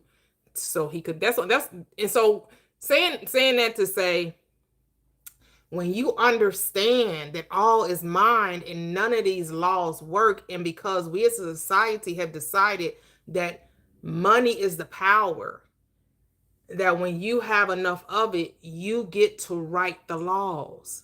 And they show you this all the time. But the beauty is when you understand that the mind is the ultimate power, that you're not subjugated or submitted to the laws of the land. But it's just interesting just how everything is at play and how everything is manipulated. And when you start to open your eyes and you start to, like, see how things got started, how things got set up in this country, in this society, it's an eye opener. It's like this like really is made up, and we just make stuff up as we go along. And depending on who got more money, they get to determine the reality that the masses will get to enjoy. Yeah, the reason why we sleep for 8 hours or whatever, because the mattress company was like, "Oh no, we need them to sleep or whatever." But basically, back then, before 8 hours, it was 4 hours, and then you wake up for 2 hours, and then you go back to sleep for 4 hours or whatever. So for them to sell more mattresses or whatever, they came up with this study or whatever, or paper to show the benefits of why you should sleep for 8 hours all the way through. And then now that's why they preach or push, getting 8 hours of sleep a night, which is not true. Yeah, but the more money, you can do things. That's why I don't get this. To me personally, I don't get that saying. I don't buy or whatever. They're like, "No money, no problem." No, the problems that people have is because of money. So if I got money and the money solves the problems, what problems would I have? Zero. So I don't live by that. That's like you telling me you got all the money or whatever, but don't come up here because you gonna have more problems. Oh no! Let me figure that for myself. Yeah. It's more money, all kinds of options. Yes. More money, nothing but options upon options upon options. And the options was there before the money even hit the bank, before it even hit the account. Like, you better know that the money only coming because it's necessary to get the option. Yeah. Because you can have it without the money. You're just supposed to see yourself with the thing and don't worry about how you're going to get the thing. And if the thing is money, see yourself with the money. See yourself with the zeros in the bank account. See yourself. For me, all I got to do is speak it. If I decide this is what I want, I don't visualize. That's not something that's necessary for me. I don't need to visualize. I don't need to, write it out. I don't need to do a vision board. I just need to speak it. That's all that's necessary for me. You speak out loud or in your head? It's more of a self-talk. Okay. Yeah, more of a self-talk, you know. I just be like, yeah, okay, yeah. I just talk to myself. Bad. I'm gonna rewrite my life. Well, not rewrite it, but add some stuff Right. that's already there. I'm already in Peru, traveling to South America. Been doing that for a year. Beautiful. Left my job or whatever. Now I need 10K in the bank account. It's already there, and learn my Spanish more. And yeah, that's it for now. Love That's all I can it. see. Love it. Hello, everyone on YouTube. So, Crafty, you have questions. Are you asking questions regarding manifestation? Is that what you're asking? I thought I'm asking how can I be a moderator on my channel. Normally, I look for people that have been that come to support the channel to make them moderators before I make anyone a moderator. They have to be a supporter of the channel and a regular supporter of the channel because I go live often. Hello, homie Kev. How are you? He said, I think it's just an awakening to realize your true divine nature, which is God Himself. You are God. Yep. You are God's itself. Because God's not a he or she, right? God is what? The imagination. God is consciousness. God is the awareness. God is the I am. There is no gender in consciousness, right? There's masculine and feminine, but that's two as one. That's no separation either. You have one, you got the other. They go together. Like white on rice. They cannot be separated or divided. Masculine and feminine. They both are necessary for creation on this third dimensional plane. They must be married to one another. And once they're married to one another, when they are united, when they're consensual, they bring forth a child. That's why the Trinity is man, woman, and child. Yeah, masculine, feminine, and then the expression of those two become one. The 2 become one. The masculine and feminine brings forth a son, an idea, a manifestation.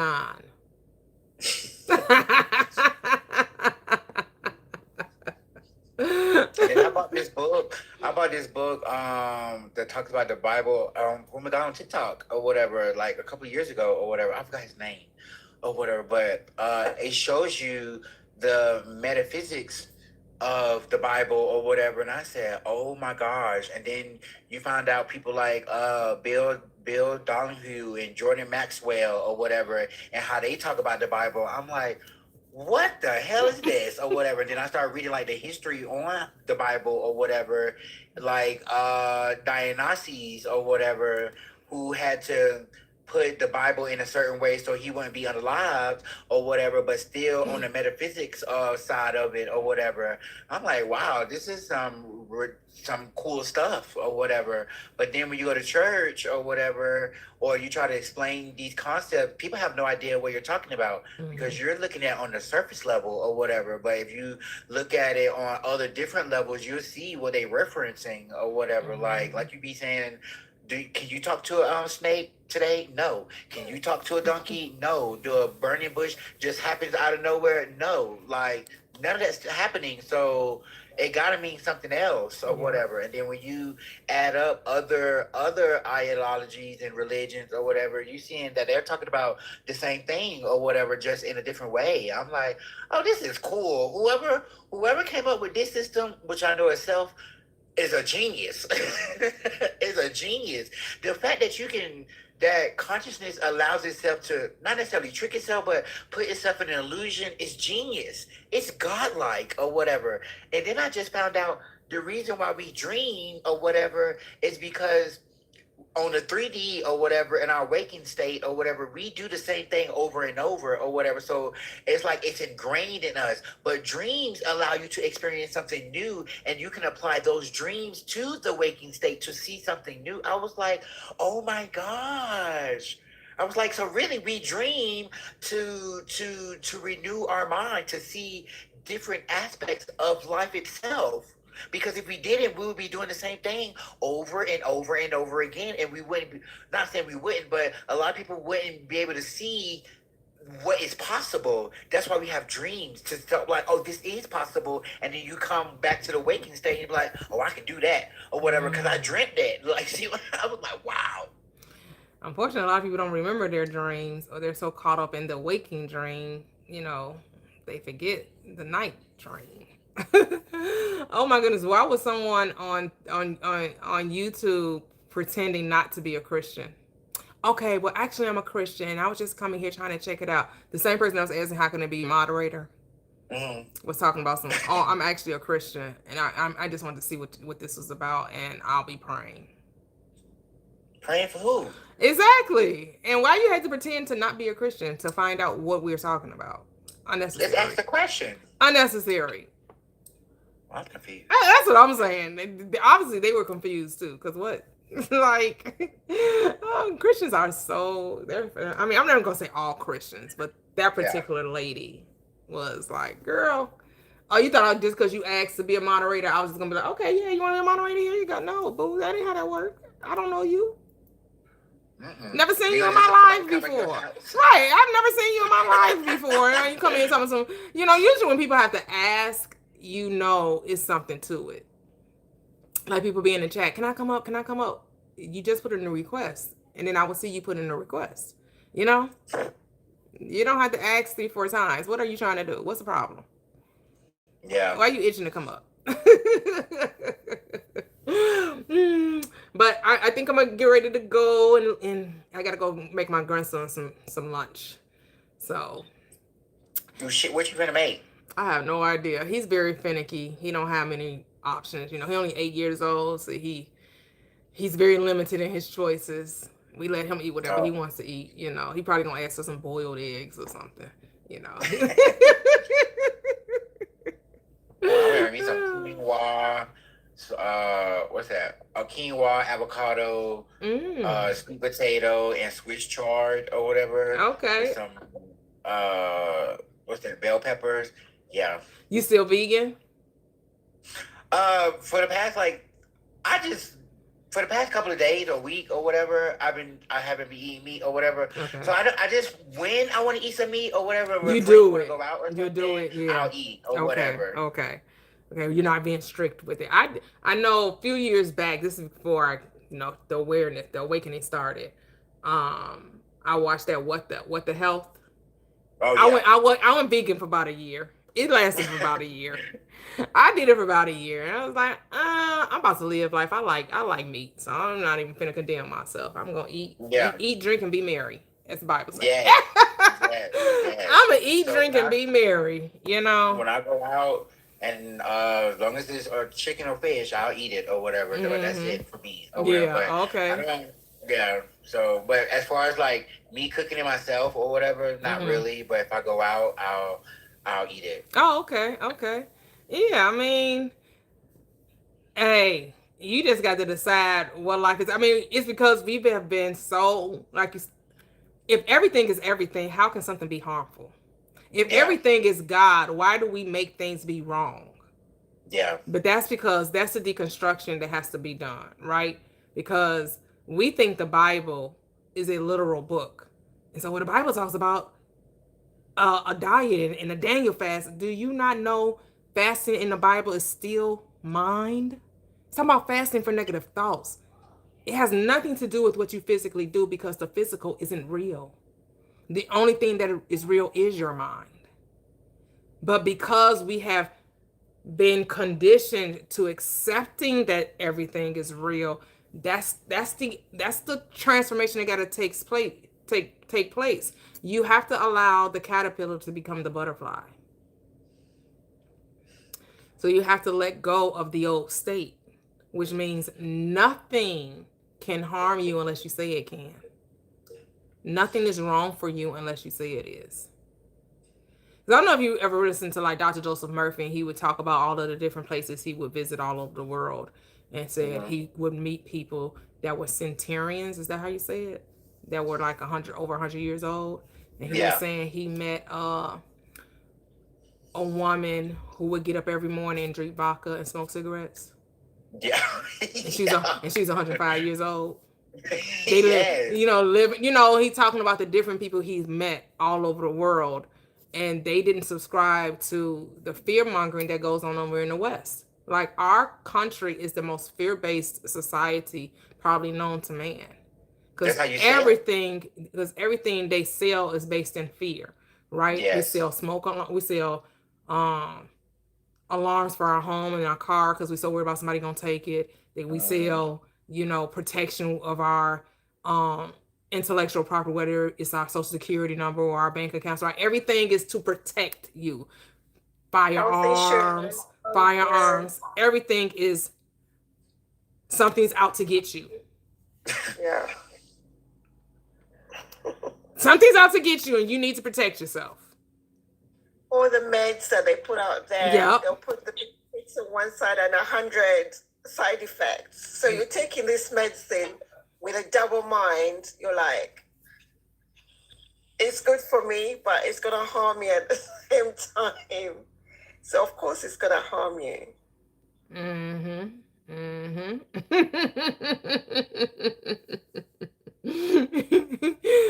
They said crack. They said Crafty starting to be back. Okay. The lady that was pretending to be Christian, not be a Christian, and say that she was a Christian, they like, she'll be back. Okay.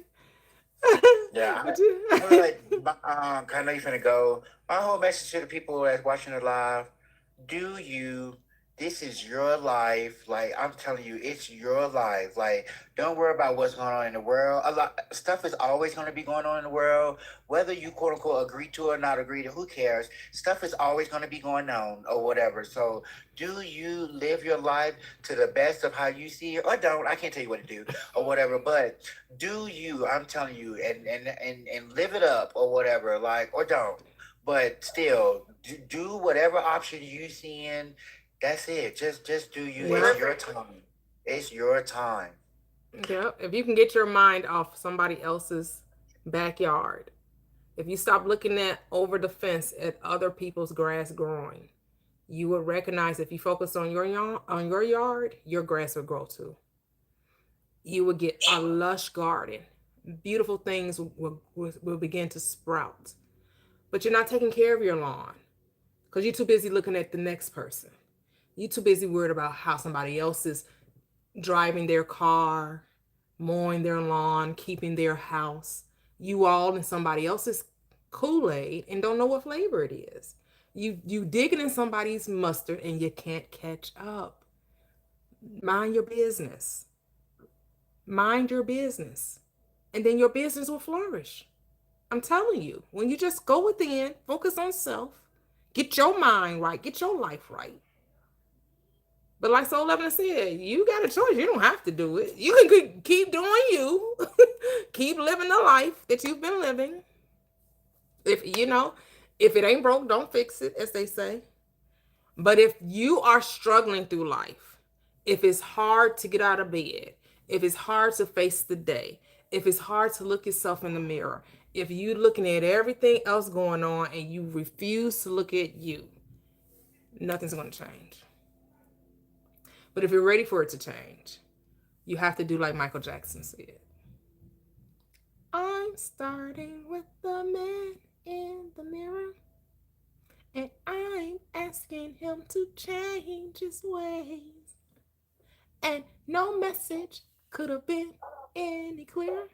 If you want to make the world, which is your world, not the world. Don't get the twist. I know he said the world. That was his problem. So he tried to change the world and then change self. Gotta love yourself. And the only world you're changing is your own. So if you want to change your world, take a look at yourself and make the change. Because we don't need saviors.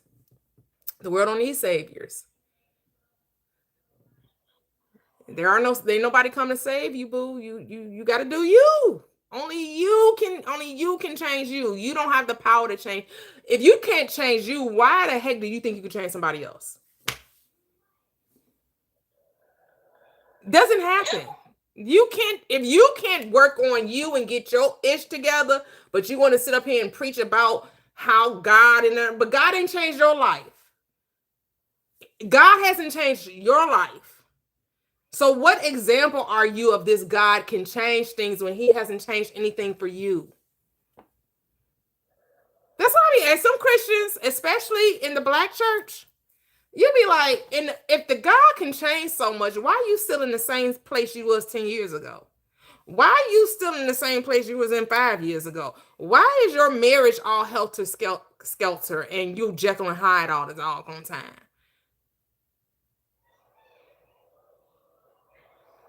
These are the questions you need to like ask yourself.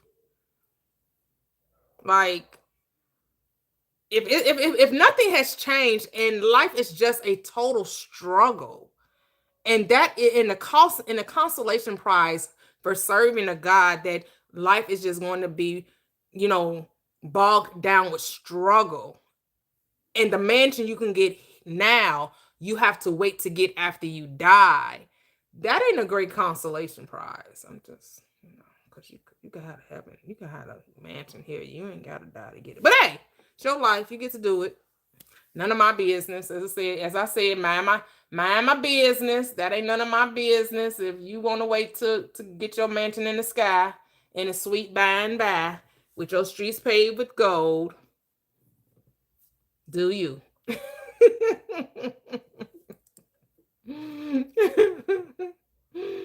Oh, but thank you guys once again. Thank you once again. Thank you so much for joining. Having awesome rest of your day. And until next time, so long, Cheryl. Good night. Good night, Bye-bye. Prosperous Living. Oh, thank you so much. Bye. Bye-bye.